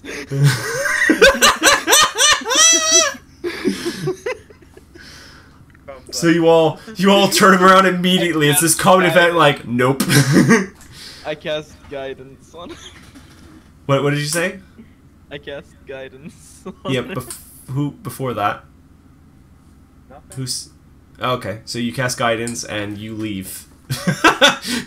What? What? Was it the nudist thing? You head over to Kai's. Yes. Not to your liking, I take it. Oh no, it's god awful. Ah, very good. Well, a gold each Do you then. accept coupons? No, But I have a coupon. you do not. I pull out my forgery kit, Oh turn god. around, and start writing out a coupon and turn back and go, look, I found it. No, you need to make a check now. You can add a D4 to the. You need to make 2 checks actually. Yeah, okay. Okay, forgery first. What's the first forgery with what? You can make a skill check with your forgery kit. Yeah, but what stat? It stacks, I think. It should be already set. Well, it changes, doesn't it? That's a 13 for the forgery. Okay. Now you can need add to a make a plus sleight of hand 4. check to do this while she's watching. Okay. That is a 14. Wait, so it's D4, isn't it? I add, or is it plus 4? It's a Yeah, D4. Either check you want, only one, and at any That point. is a 12. Has a 12. Do you really think you can fool me? The merchant princes do not Does she take have to kindly. roll? She rolled a perception check to see him do it. Uh. Do you really think you can fool me? Can you, Gold is the only thing that talks you and favors. Not talking gold. A gold Say each. that. It doesn't mean that, Mark. Be careful it does not become too gold. And I know you've already been to the Thundering Lizard, so you know what you're getting yourselves into.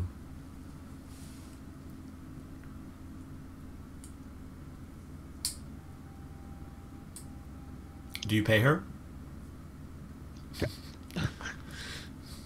I do. So you pay. 1 second. Very good. How long are we staying, guys? Sorry, I'm You- having a bit of acid reflux. Just a night for Thank now. You can pay a gold each. I'll pay 1 gold. Say she hand over 4 gold. Very good. Your rooms are the first on the left, up there.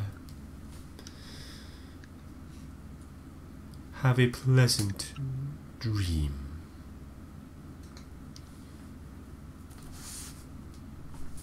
Are there any other Lace services that you Springfield. people run? You Is- people, Is there who are you free talking break? Your to? business. My business is only my inn. Nothing more. I do not serve any of the merchant princes, if that is what you were inquiring. No, I The just inn- wondered if the inn has any other services that people may partake in. What do you require, sir?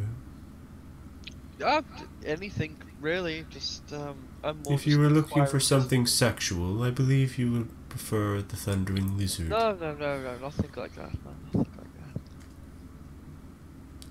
What do you seek? And I shall do my utmost to help you. I see a lot of people reading books. Is there Yes, some sort of library here, or are they on their own? they are their own. If you are seeking out libraries, perhaps one of the merchant princes would be able to help you. I believe the merchant prince in charge of all things magical is who you seek. Fair. Thank you for the knowledge. Very well. Ah, we do offer one additional service. We can point you to, for adventuring types such as yourself, to several guides, or, more appropriately, to the person who can point you to several guides. What'll that cost? It is free for me to point you them out. The guides themselves charge various amounts. Can't hurt to have them pointed out. Yes. You will want to speak to Jobul, one of the merchant princes.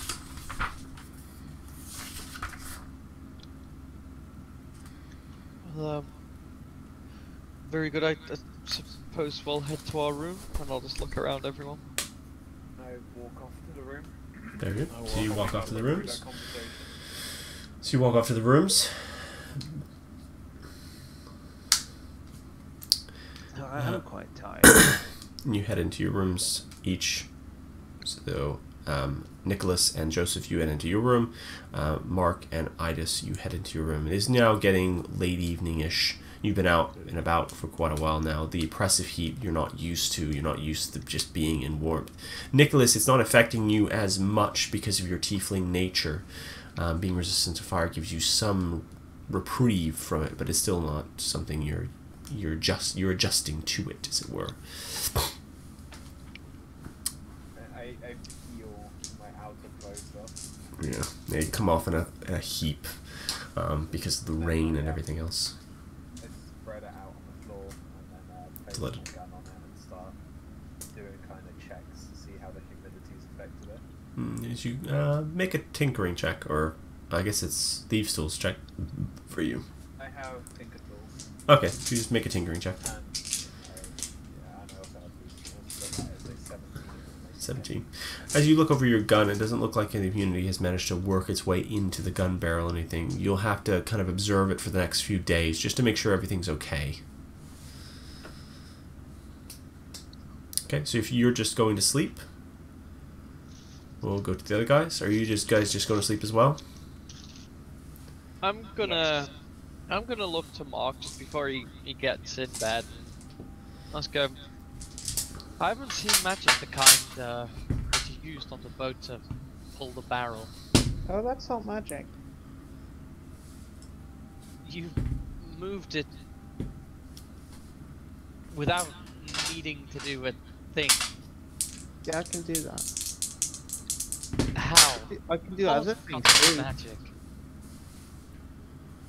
I read it in a book somewhere. Can you show me? I don't know how to explain how to do it to others. The books are a bit old now, can't read them anymore. But I can show you what I can do. Please do.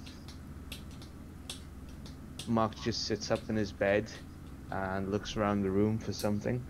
Is there any loose objects in the room? There's probably a number of small things like pillows and cushions. He's going to throw a pillow from one end of the room into Ardis' face. You watch as a pillow floats in the air and then lands in your face. Remarkable. And you can do this without the use of a mage hand or anything. I have my own hands. Can I discern anything from how he's doing this? Like,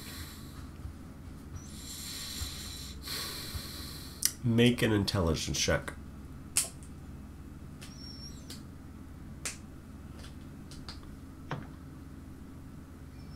I clicked it. Okay, no. Okay. 23. Oh shit. This is a thing that you may have heard of, a branch of pseudo-magics called psionics. It is not something that is... It is not true magic. It is more akin to using the mind to bend reality. You would have heard of something called a mind flayer at one time or another, and they practice this kind of... they practice this ability. And some other creatures have aptitude with it. But you've definitely never seen a kobold do this, or any of the normal humanoid races do it. Oh, I can do something else too. Is there anything really heavy in the door that would require quite a bit of strength to lift? The bureau. There would have been a dresser drawer. Okay. Mark moves up to the bureau and stands there, breathes 3 times just to focus his attention, and using just this for Avon. Where is it going? What is it called? Feat of Strength for 2 side points. Okay. I am going to try and lift the bureau, which means I roll athletics, I'm assuming, Yeah. with advantage because I'm focused on the discipline, and Okay. I add +5 to either roll, Okay. so that's a 20. Okay. So you watch as this tiny little kobold with no muscle mass of his own focuses and flexes and lifts this very heavy bureau over his head and holds it there. And it looks like he's not even struggling at this point. Comes in handy every now and then I'll put it back down. That bureau's about 3 times the size of you, if not more. Well, yeah, if it was smaller than me, it wouldn't be that useful. I've heard of psionic powers before, but I've never seen them utilized by a humanoid, let alone a kobold. Mark just smiles. It's actually part of the reason why I'm excited to go here. Because I might just find more knowledge, more powers. It's not a lot to learn, so everything I can find about it is like... I'd really like more info. You know, there used to be a real order of mystics doing this. Read about that in one of my books. I've not heard of such an order, let alone mystics. I've never met one. Exactly. Like, there was an order of people who use psionics like I do, but like they knew them all. I only knew a few tricks. I'm not good at all of them yet. See, I've got this book, and Mark runs over to his bag and gets out an old tome and shows it to you. I found this back at home. Like, it has everything I know in it. It took me quite a while to read. As you're lying there, Like, as you're kind of having this conversation and kind of winding down for the night, you begin to hear something quite loud. Alarms. As they blare out into the night, into the soundless rain that it seems to be permeating everywhere. You can hear alarms. They're louder and louder. They're beginning to become more and more incessant in their nature. That's bad. That's bad. What's going on? I'm gonna rush out of my room. The other 2 people, you hear this as well. So Nicholas and Joseph, you both hear this. It's loud enough to wake you up even if you were asleep. Well, this is supposed to be a quiet night's rest. Oh. So you rush out of your room. Do you rush out of yours? Yeah, Aldous is rushing out. Yeah, I'm running after Aldous. You see the proprietor standing at the front counter, not really paying too much mind and attention to it, more of just kind of watching people come and go now. What's with the alarms? Ah, you are new here. Those are the alarms signaling that undead are attacking Malar's throat. His throat. Yes. Well, don't they need help? Yes. The alarms are to call the guards and various other people around. And the adventurers are welcome to aid as well. That's all I need to hear. I'm rushing on out the door. Okay, so Grab my you... thing. Okay. Mark, are you doing the same? Aldous, slow down. Aldous. He's taken off out the door. Are you following after him, Mark? No, going to run up to Nicholas and Joseph's room first. Okay, so you run up to Nicholas and Joseph's room. Banging on the door. Okay.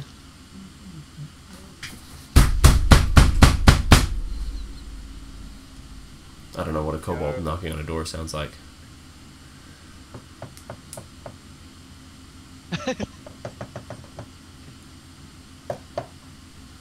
Sounds like the tiniest little knock, like if Is the door locked? Don't know, is the door locked, Nicholas? I didn't lock the door. Okay, then the door's Go. locked. Can't open it then. Nicholas! Joseph! Alright. The alarm is still ringing out loud across the... I'm gonna go open the door. Hello? Joseph! There's an alarm going on. There's an invasion of something at the throne. Aldous has run out to go and help them. Aldous left? Aldous left to help them out. We should follow him. We shouldn't leave him do that alone. Sir? Wake up, guys. Come on. I just get up out of bed and pick up my stuff. Okay, so you pull on your clothes and you head outside. So, this is gonna be a problem. Aldous, you get there first. Yeah. Well, I'm running back to my backpack because I'm not taking Yeah. everything with me, but I'm grabbing my little dagger. Okay, so you've got your stuff, you've got their stuff. You're gonna get there first. You're probably gonna get there 2 rounds ahead of them. That's fine. So you get to you kind of like work out where Mullah's throat. As you exit out of Kaya's Gentle Repose, you turn on the street onto the Red Bazaar, and realize where people are kind of running from. And you surmise that must be the direction of Malar's throat, and you head that way. And you know where it is before because it was marked on your map. It's where the temple was. So you head down to Malar's throat. As you kind of come around a corner, you see the gates in front. They're still open at this point, but you can see a number, like far in the distance, a number of undead begin to encroach their way forward. So this region outside the city walls, because that's how Port Nyanzar is set up, is a series of walls. 2 sheer, jungle-draped ridges flank a deep ravine, and there are ramshackle buildings clung into the sides of the ridges. Each structure is basically seemingly built on top of the lower one's roof. Rain is pouring down each into the ravines through Uptau's jaws, which is the gate that you stand in between of.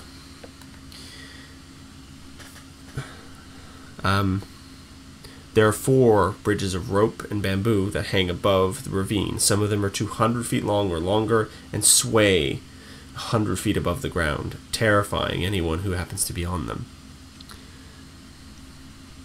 So, Is that the area on the map that's marked as temple? yep, that is Malar's throat. So those are like the bridges. Yep, Yeah. they're rope bridges as well, so they sway in the wind. And right now, it is very strong winds, so they are swaying a hell of a lot. What are you doing? You see... Hold on. Where is it? You see 7 zombies, 3 skeletons, and a single ghoul making their way towards the ramshackle skeletons, kind of moving forward. Can I see the guards running to intercept? The guards don't appear to be running to intercept. They appear to be just evacuating everyone from Malar's throat. They don't appear. There are a number of civilians who don't seem to be quick enough to get away from or be able to get in the gates. There are an old man kind of walking towards. He doesn't look like he's going to make it, along with a few other like children and people carrying large bushels and things. You hear them screaming out, "Save us! Save us! Help!" I'm gonna run up to a guard quickly, and I'll just go, What are you doing? Just helping them evacuate? You've got to help the other people. You've got to intercept." That is not the rule here. We close the gates. The undead bash against it, and then we open the gates again. What about the people who are going to die? They die. If you want to do something about it, go ahead. The zombies and ghouls are now at this point moved farther forward. No, not yet. One more.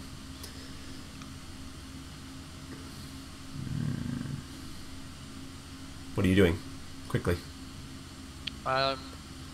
What's the range that it is from between where they, like, how much range is it to where the zombies and stuff are? You were about... They're about 300 feet from you at this point, and they're making their way towards you. And they're moving as fast as they can, but most of the people are in front of them. There's a line of what look like villagers trying to make their way around, what look like carts and things as they move their way forward. There are a number of carts and dinosaurs kind of in the way. A lot of the dinosaurs are being led into pens and things. A lot of the guards seem to be taking priority for the large dinosaurs rather than the people, because they take more time to move around. Can I see like access to higher ground so I can get like a vantage point on it? You can try and jump on the roofs and things and make your way up up to the cliff walls and things. Because if you see the map, it's like there's like cliff walls, but there are houses just built all the way up, so you can kind of climb your way up there if you want to.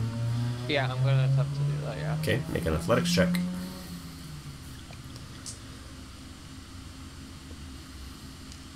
Where's my athletics?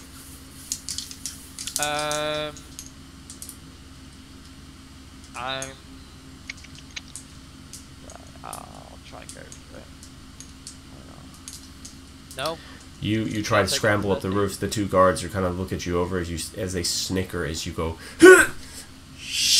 and just land back on the ground, unable to climb this like story tall roof. What do you think you're doing? I need to get to high ground. I need to help. Ladder over there. I'll rush towards the ladder. Okay, so at this point, everyone's together. I need you all to roll initiative. Tokens? A million. Yeah. Oh, what did I do? 1,021,000. You left the game. I didn't mean to do that. Didn't mean to do that. To stream and see what his desktop looks like. Except that's not the one that's streaming. He's recording with the one he's not DMing on. Yeah. That makes sense. Oh, I see. It's on a piece of paper. Oh, I like this. It's like little water stain. Good. Sorry about that. Probably piss stained. Is it aligned? Oh my god, it's aligned as well. Oh my god, we're huge. Fucking token. Fucking Joseph Spin. I don't know why they're so big.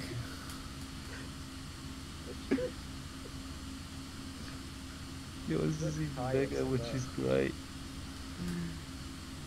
By the way, screw you, Niels, for trying to make your token wonky as fuck.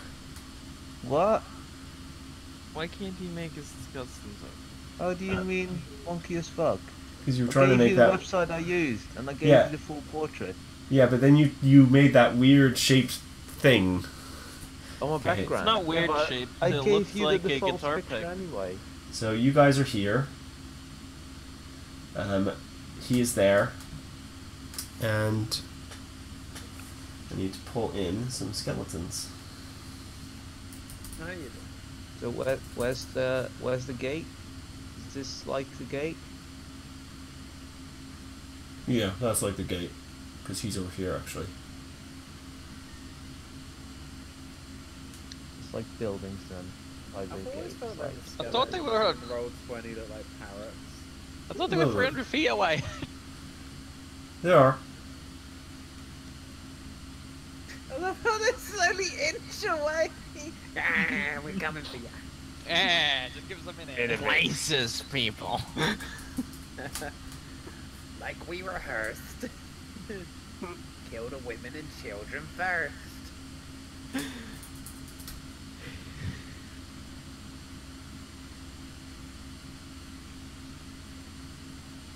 It's always got a new icon. That's interesting. What are those? Well, I think that's all I'm gonna do, because that's a lot. Okay. Where's all the other adventures that we were promised to find in this time that's gonna help? You don't know. Okay. Right. So, initiative. I rolled it. Did you? Yeah, I Yeah, clicked my 21. token and everything. Ah, well, there it is. 17, 19, and 21, 15. And 21 for me. Wow, good rolls. I'll go after him. Where? He's a What time of wizard. day is it right now, by the way? evening. Middle of the It's night. raining, It's raining in the middle of the night, so you're okay. and I'm sure it's not one of the magical rains where it's like raining but the sun's up.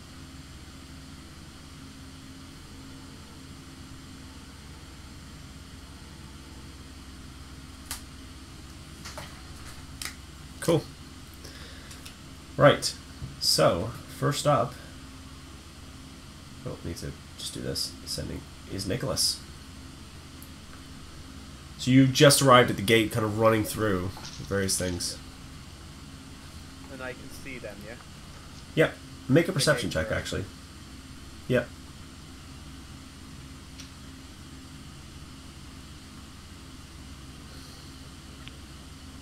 That's a 13. 13. You notice the main ghoul seems to be leading the rest of the pack. You see a lot of people running, a lot of commoners and things like that, a lot of women and children kind of thing. How far away are they? About 220 feet. Okay. I'm going to run to underneath the gate. Okay. And, crouch down, pull my cannon up and aim down the sights and wait for them to be, one, within range because of all this rain, and two, like within like normal like 150 range, and then also like for it to be a clear shot and like no risk of hitting anyone. Okay. So you hunker down, you get in between the gates. The two guards look down at you. What are you? Oh. they can recognize like somebody taking a shot kind of thing. Very well. Carry on. And they're kind of directing people to come in through the gates kind of thing. And that seems to be most of the job, trying to keep the order as people rush past you, kind of thing. So that's your turn done. Eric. Huh, it's weird. Okay. Can I see what's the largest concentration, like concentrated number of them there? The skeletons appear to be very bunched up. They're like kind of like this. The ghoul is out on its own over here. The zombies seem to be ambling about a bit as well. I'm going to try and aim for the central, like the central skeleton, the one that's going to get like the biggest splash of damage. Okay, so you can aim at this one here. Yeah, that's fine. What are you Yeah. shooting? Ice knife. Okay. What's the range on ice knife? Well, we do it when they're, Isn't it? yeah, when they're in range, if they're still stepping Okay. towards us. So as they, okay, right. So that's your turn. You're doing a ready to action as well. So what it is, so just to explain what's happening, there is 220 feet and that's where that's where like the main front line of the zombies are. In front of that is about 100 feet in front of you is a line of villagers who are moving slower than the zombies and the skeletons, and definitely than the ghoul. And then there's you guys, basically. Oh, So how ignore far them. are they right now? Right now, they are 220 feet away from you. Right, okay. No. Okay. Make a perception check.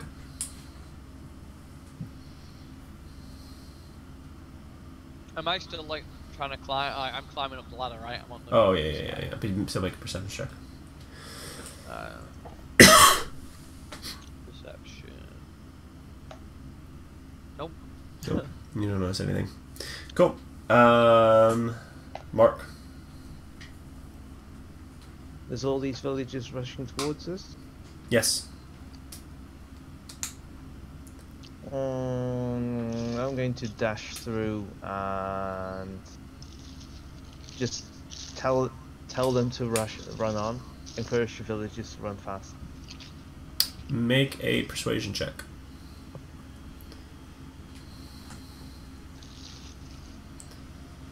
Yeah, so as they see this small little kobold kind of urging them on, come on! Come on! The villagers are shocked at first, but then realize, yeah, we need to be kind of like rushing forward. Make a perception check as you move that far forward.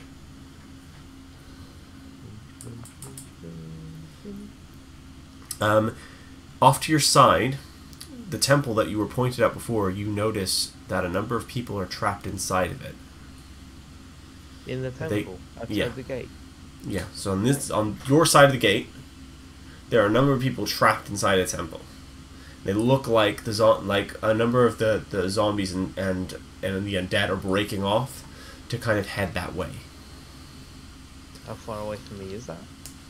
That's about 40, 50 feet from you. So the temple is here, basically. Green box is the temple. Shit. Guys, there's people still in the temple. Is it within guessing I range don't. of my shot? When the zombies and things move, they will be. I'm guessing I don't have any movement left. Not really, no. You probably would have used most of it. Bad. Okay. Joseph. Alright. I can move. Yep.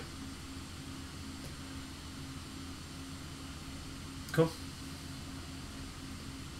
I want to use my action cast protection from good and evil on myself, evil and good on myself. Okay. So you boom.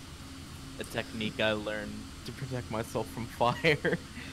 Yeah. So you hold your hammer aloft and summon the power. I'm hoping it'll work against more than just fire. Yeah. So and protection from good and evil pulses through you. Zombies and skeletons. They all break off and head this way. Two of them head this way towards you guys, and then the rest end up this way. They can't get there. They're in front of the temple, but they can't do anything else at this point. They're trying to break in at the moment. They're bashing their bony fists against the wall. But they're not. They don't seem to be making any purchase. The large stone doors keeping them out. We're in range at this point. Yep. So you will take your attack, and Nicholas will take his. So I'll go for the ghoul. Ghoul. Okay. Make a shot. Oh, I'll just go first. Okay. All right then. I'm gonna aim at the most central one and fire ice knife. Okay. So the skeleton in the middle there. Yep. That's fine. Yeah. But I'm gonna say that I roll my plus intelligence to hit with spells. Yeah. Plus your intelligence, So- plus your proficiency modifier. Plus proficiency. So I'm gonna take the 13 that I already rolled. Okay. to So you make take it 13. hit. So that Yeah, plus yeah. 6. that's gonna hit for sure. So the one skeleton, he takes the ice knife damage itself, Yeah. which is what? 1d10. Okay. 1d10, I'll roll that. 9. So he takes And 9 then- points of damage. And Yeah, then then he has to make... And then describe. Yeah, he has to hit the shard, then explodes. Yep. To all creatures in 5 feet, they must make dexterity saving throws. What's or your save saving throw? advantage. 14, I believe. Okay. Fail. Fail. Yeah, 14. Success. 1 success. Fail. Oh. 2 success. 2 success. So 2 success, 2 success, 3 failures. So, how much damage? Let me roll 2d6. My dice probably got stuck. There we go. Cool. 2d6. 8. So I'll say the ghoul succeeded. So, all of the skeletons failed to roll. No, one of the skeletons succeed, but it doesn't matter because it's the one that already took a hit, so he takes 17. So he dies. The one you hurl this, you cast the magic outwards, grabbing a drop of rain as it drops on your finger, and it turns into an ice dagger as it shoots from your hand, rockets outwards and slams onto the skeleton in front of you. And then it explodes outward. The skeleton it hits shatters and falls to the ground, destroyed. Everything else around it takes damage as the ice shards rocket outward.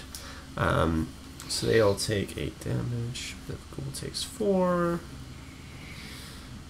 This takes 8. Okay, so that happened. Nicholas. Sebastian. Sorry, Whoa. Nicholas. I shoot my cannon at the ghoul. Okay, go ahead. 18. That hits. That is 8 damage. 8 damage. So you lock on sights to the ghoul and fire. The bolt coming through it's a musket pellet, isn't it? A musket pellet flying through the air hits in the arm. Seeing now a fresh target, an easier prey, it takes its sights, its red eyes staring at you. That's that turn. Now it's your actual turn. I used my bonus action to reload. Okay. Getting another ball bearing shot into my Yep. ball shot into the cannon, and then I'm going to fire at him again. Okay. Make a shot. 16. That hits. It's 10. 10. Yeah, he's dead. This time you fire again. He's staring at you, and as he opens his mouth, the ball bearing straight through his throat and out the back, and he falls down dead. The skeletons are still bashing on Timora's temple. Eric, sorry, Aldous. Why does it so? Yeah, I will. Yeah, I'm just gonna target the one that's banging on the door, like the one that's like seems to be doing the most, like to the door, like getting any purchase on it. I'm gonna fire bolt it. Okay. Fuck. Shit. That misses. The firebolt comes out. It actually sails straight through one of the rib cages and comes out the other side. Doesn't even seem to have noticed that you've done this. Mark.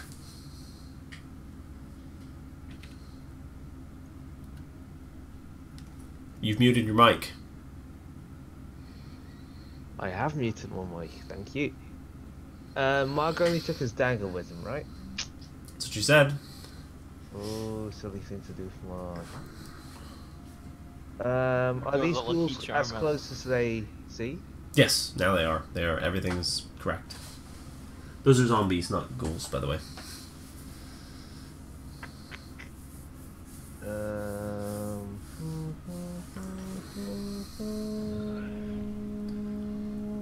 Just a reminder, Brad, I have to kind of think about going soon-ish. Yep. Mark's going to take one look at Joseph and says, "Trust me, this will be all right." I'm going to run at the zombies, taking a bonus action while moving to increase his size to large. Okay, so as he Giant walks forward, growth, ogre form. so as he walks forward, this small kobold begins to expand and expand and expand. It is now like full sized, almost dragon like in its form. Okay, is that all you're doing? And I'm going to slash at this target in Okay. front of me, the zombie. Right. Which means I deal an extra 1d4 bludgeoning damage on a hit. Actually, Okay.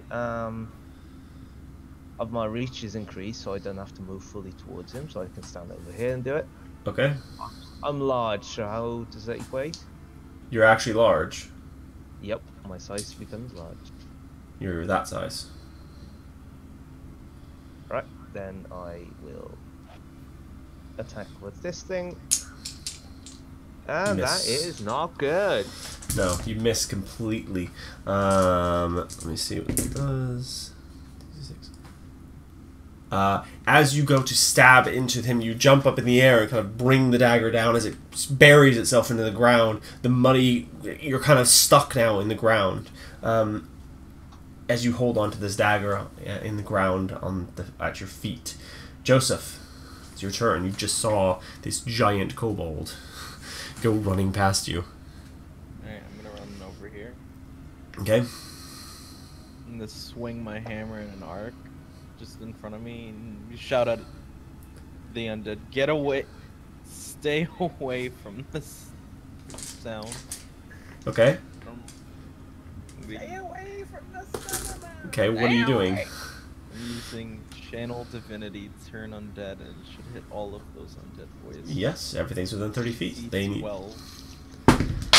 Okay. Run. Fail. 2. That's failed. That's failed. That's a success. That's a success. And that's a success. So all the skeletons run immediately away from you.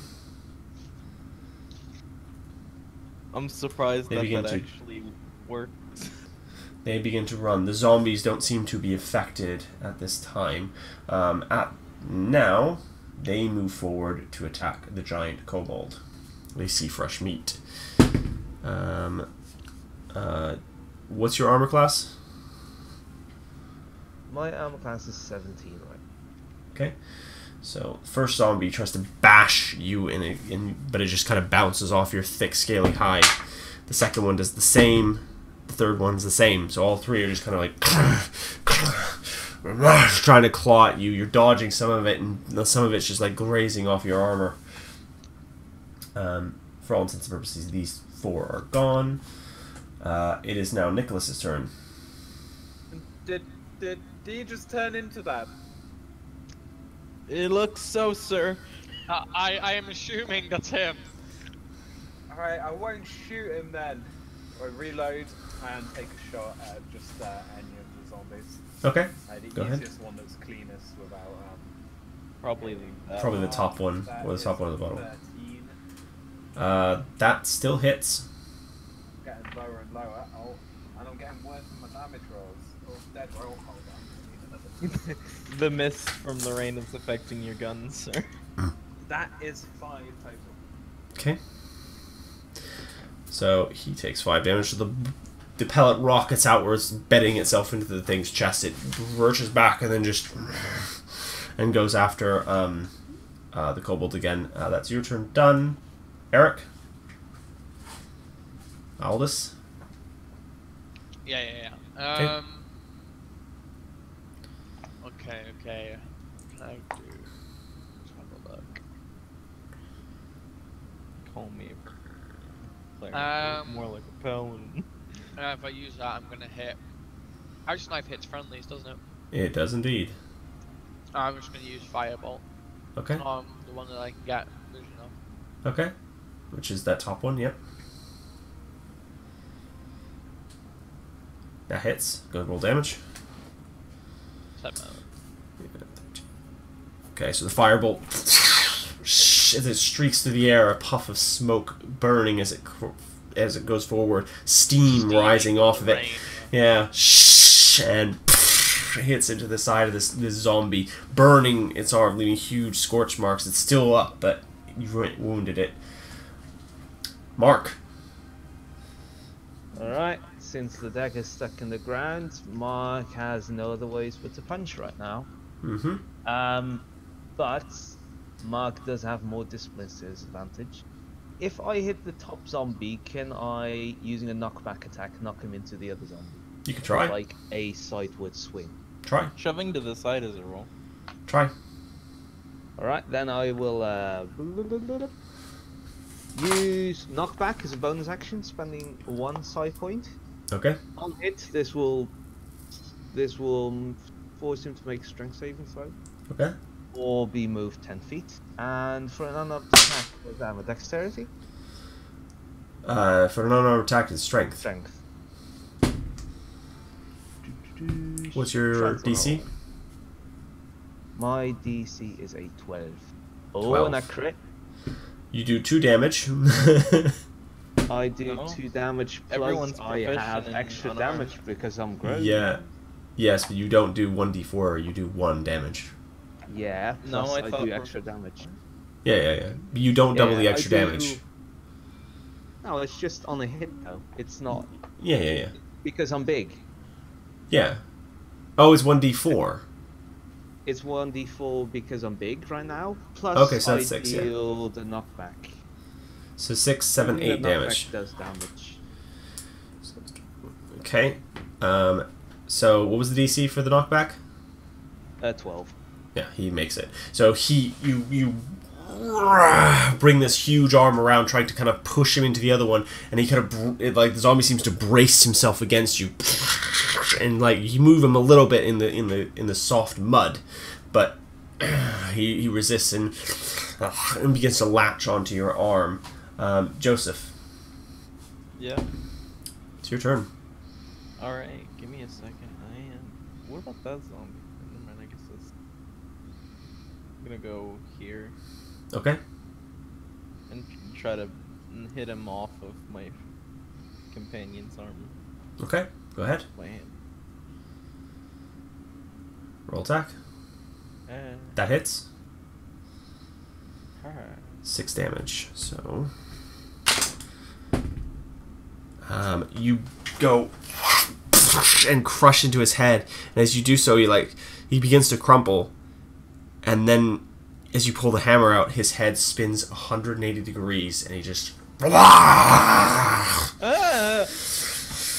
and he's going to attack you now. Is disadvantage. He missed, anyways. Roll 2. Second one's going to attack, to attempt to attack Mark. Misses. And the last one, though, is a 18. Is that a hit? I was just That about is to. a I hit. forgot I was on push to talk. I was on. Yeah, I was gonna say the last one rolls a 2. That's a hit, okay? You take 7 points of bludgeoning damage. The zombie just crashes its fist into like a weak point in your scales, getting like a vulnerable spot. Right, registered. Nicholas. Yep. Reload shot and fire again. Okay. Go ahead. Con siege. Boom. Yeah. Over. Again, with even lower my rolls, that's an 11. It still hits. Oh, nice. That's, ooh, 11 piercing damage. No, he's dead. So, the one that you knocked the head around, who's now staring at you with his arms the other way, gets shot in the back of the head, and the head explodes outward, like showering Joseph with gore and blood as the zombie just hits the ground dead. And I'll block some of it with my shield. Yeah, so you can just go. Oh. Okay, it's his turn. Eric. Yeah, I was gonna run up to try and get some view on the one that's around it, Okay. and it's gonna fire out another fireball. Go ahead. Firebolt. Okay, yep, go ahead. That hits. Roll damage. 4 fire damage as the firebolt streaks through the air, sending steam up from out, striking in the zombie. Mark. He's muted again. He is muted again. I am muted again. Does it take effort to jerk my dagger out of the ground? Yes. Well, you don't know. You'll need to check. Oh, I'm gonna try and use all my movement to grab that then. Okay, so you reach down and pull. It'll take an action to do it, not a movement. Do you still want to do it? You know what? I'm going to punch the zombie instead. Okay, go ahead. Roll for a punch. Which one? I'm gonna need to start like heading off now, grabbing my That stuff. still hits. You. Oh, I was gonna say he has advantage because I'm next to the one he's punching. Wow. Oh, That's true. that's. Oh, that's true. You do have advantage, yeah. Okay. Hold on, let me roll again then in case it's a crit. It's not gonna be, but still. And I deal the extra 1d4 damage. So you that's deal 5 damage. 5 damage. Bludgeoning. Okay. Joseph. I am going to assist him. Wait. Nick, how does the scan trip work? I've Yes. got to run now. Okay, no worries. See you later, dude. Have a good See you, Eric. night. Just keep firebolting them if you want to. Yep, we'll do. Or if they get thingy or something comes, just smash it. Yeah, yeah, Don't yeah. let me be hit. I have shield. Okay. No, I'll just hit it with my What's hammer with the right singles marble in the back corner? Oh, You have to he's not remind there. them. Sorry. That hits. 6 points of bludgeoning damage. Okay, so you smash into this thing, hitting it in the shoulder. Turns around quite slowly to look now. at you. Shift around to this position. Okay, and one of the zombies is going to take a swing at you. That's a 9, so that's not going to hit. The other one's going to take a swing at Mark. 18. Does that hit? Yes, it does. You take 7 points of bludgeoning damage as it crashes into your side. It seems to be going and trying to bring you down now. Some of them are trying to climb up you. Also, next thing that goes to hit rolls a 2. Okay. I lose my concentration. Wait. You mean next enemy that goes to hit? Brad's an arsehole. No, I assume that's what he meant. I knew he meant that. I'm not gonna be cruel. Nicholas, your turn. Yeah, I knew, because it's my turn. I freely. Niels' concentration failed, So he I shrinks? get even lower. I'm small again. Okay. So I pull my trigger, and then but I'm distracted by the shrinking thing, and it's a 7. You miss. That actually does miss. Yeah, the kobold distracted me. Yep. The bolt goes flying off into this house, hitting the side of a building. And just Stay harvesting them. still. Eric's turn. He's gonna do firebolt. He rolls a 2. He misses. No. He said the next enemy roll. Yeah, but I rolled a 2. Oh no, wait. 2 plus 2 plus his int is 4. No, he still hits. That's a D10. That one. 86 points of damage. 21. So his firebolt rings out. That's his turn done. Mark. Zombies Just are getting. these 2 kobolds.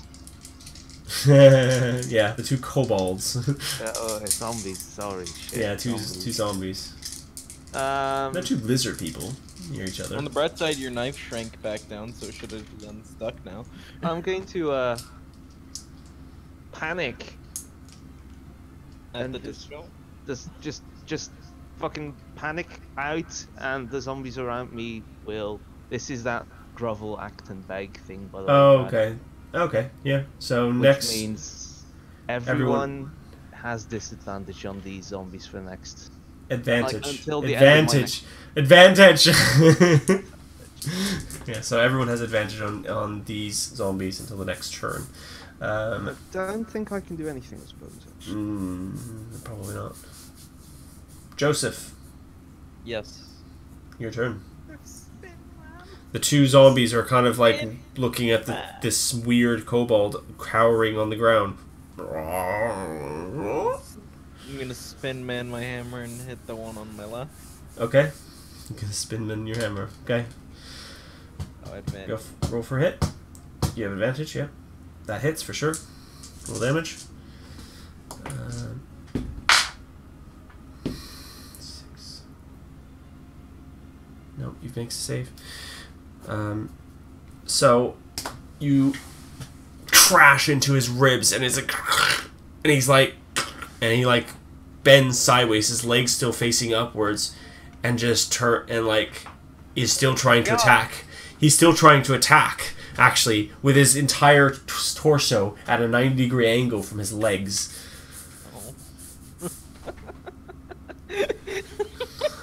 They attempt to attack Nicholas. Reload. One miss. One hit. Nicholas takes... Nicholas. sorry, not Nicholas. I mean Mark. Mark takes 3 points more bludgeoning damage as the one who's like sideways on 90 degrees slashes across you. Okay, Nicholas. Alright, you said no pre-rolling, but I pre-rolled because I thought it was my turn. That's fine. So that is with advantage. Do I get advantage? Yeah. Even though I'm really far away? Yeah, it's the targeted creatures, not them. Yeah, yeah. Okay, cool. Yeah. So that is a 21 to hit. That hits. Gonna pull out the silver. It was. That is a 11 Ooh. piercing. And Yeah. I've got to reload before I do that. So that zombie dies. You blow its brains out again, splattering everywhere. This time avoiding your friend, your lizard friend. Yeah, when he was sideways like there. Yeah.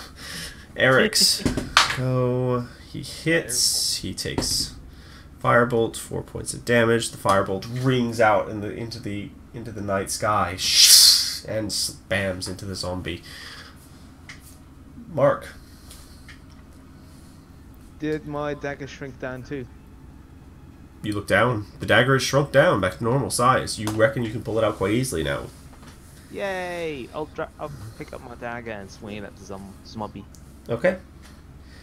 The dagger is now glowing because it glows during the night, doesn't it? Yes, it is. Yeah, so it is now glowing. Do I get advantage myself as well? You It do says because my of allies get advantage. you do Oh, I've because got of pack Joseph. tactics.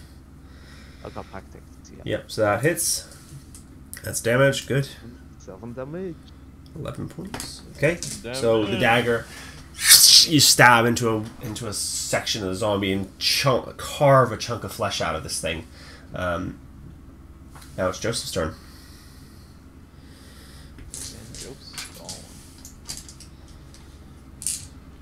That hits. 6 points of damage. I've rolled 6 points of damage on every hammer swing. It's pretty good, actually. You crush. You bring the hammer down, shattering bone as you crush down, and it takes one of the arms with it. I'm playing out of character. I'm playing a cleric, and I've rolled 4 6s in a row. Help. Yeah. It crashes. His arm hits the ground into the mud. The other zombie bodies are surrounding you. So that's his turn. He's going to attack Mark. That's gonna miss. He really wants to eat that lizard. He does want to eat that lizard kobold. He thinks it's the weakest target, so he's gonna go for it. He doesn't Nicholas. have brain capacity to know what a kobold is. Bring it home. Straight roll now. Yep. Bring it home. Reload and fire, and that is a 12. That hits.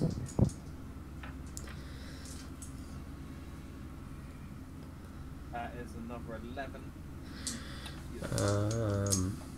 3, 4, 5, 6, 16. He dies. Cool. So, yeah, I had to work it out. So, the pellet spins out of there, hits into the zombie, and it crashes to the ground, dead. You're surrounded by zombie bodies. Everything is now quiet, though. And as the guards now see all the zombie threat is gone, they cease the alarm. I'm gonna run over to this building and open the doors to ask, Yeah. is everyone alright? So you open the doors. a number of small children and a priest at the back, a priest of Timora, you recognize. The symbols are familiar to you. Yes.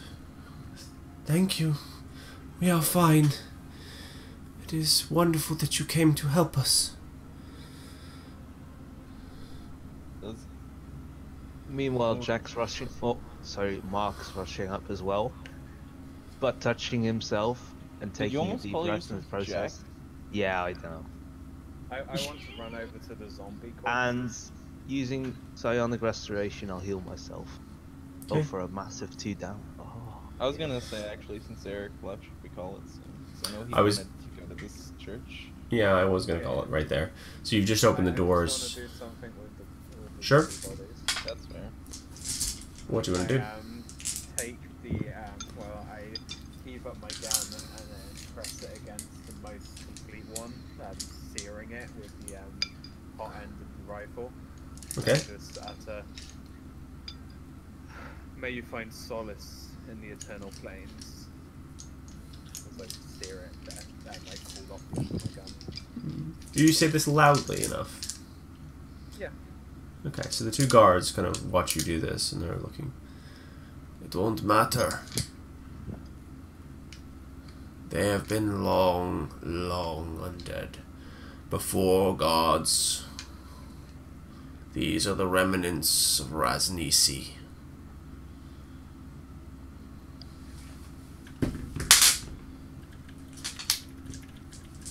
Oh, I don't much believe in gods. I believe in an eternal plane of beauty. The sentiment is nice.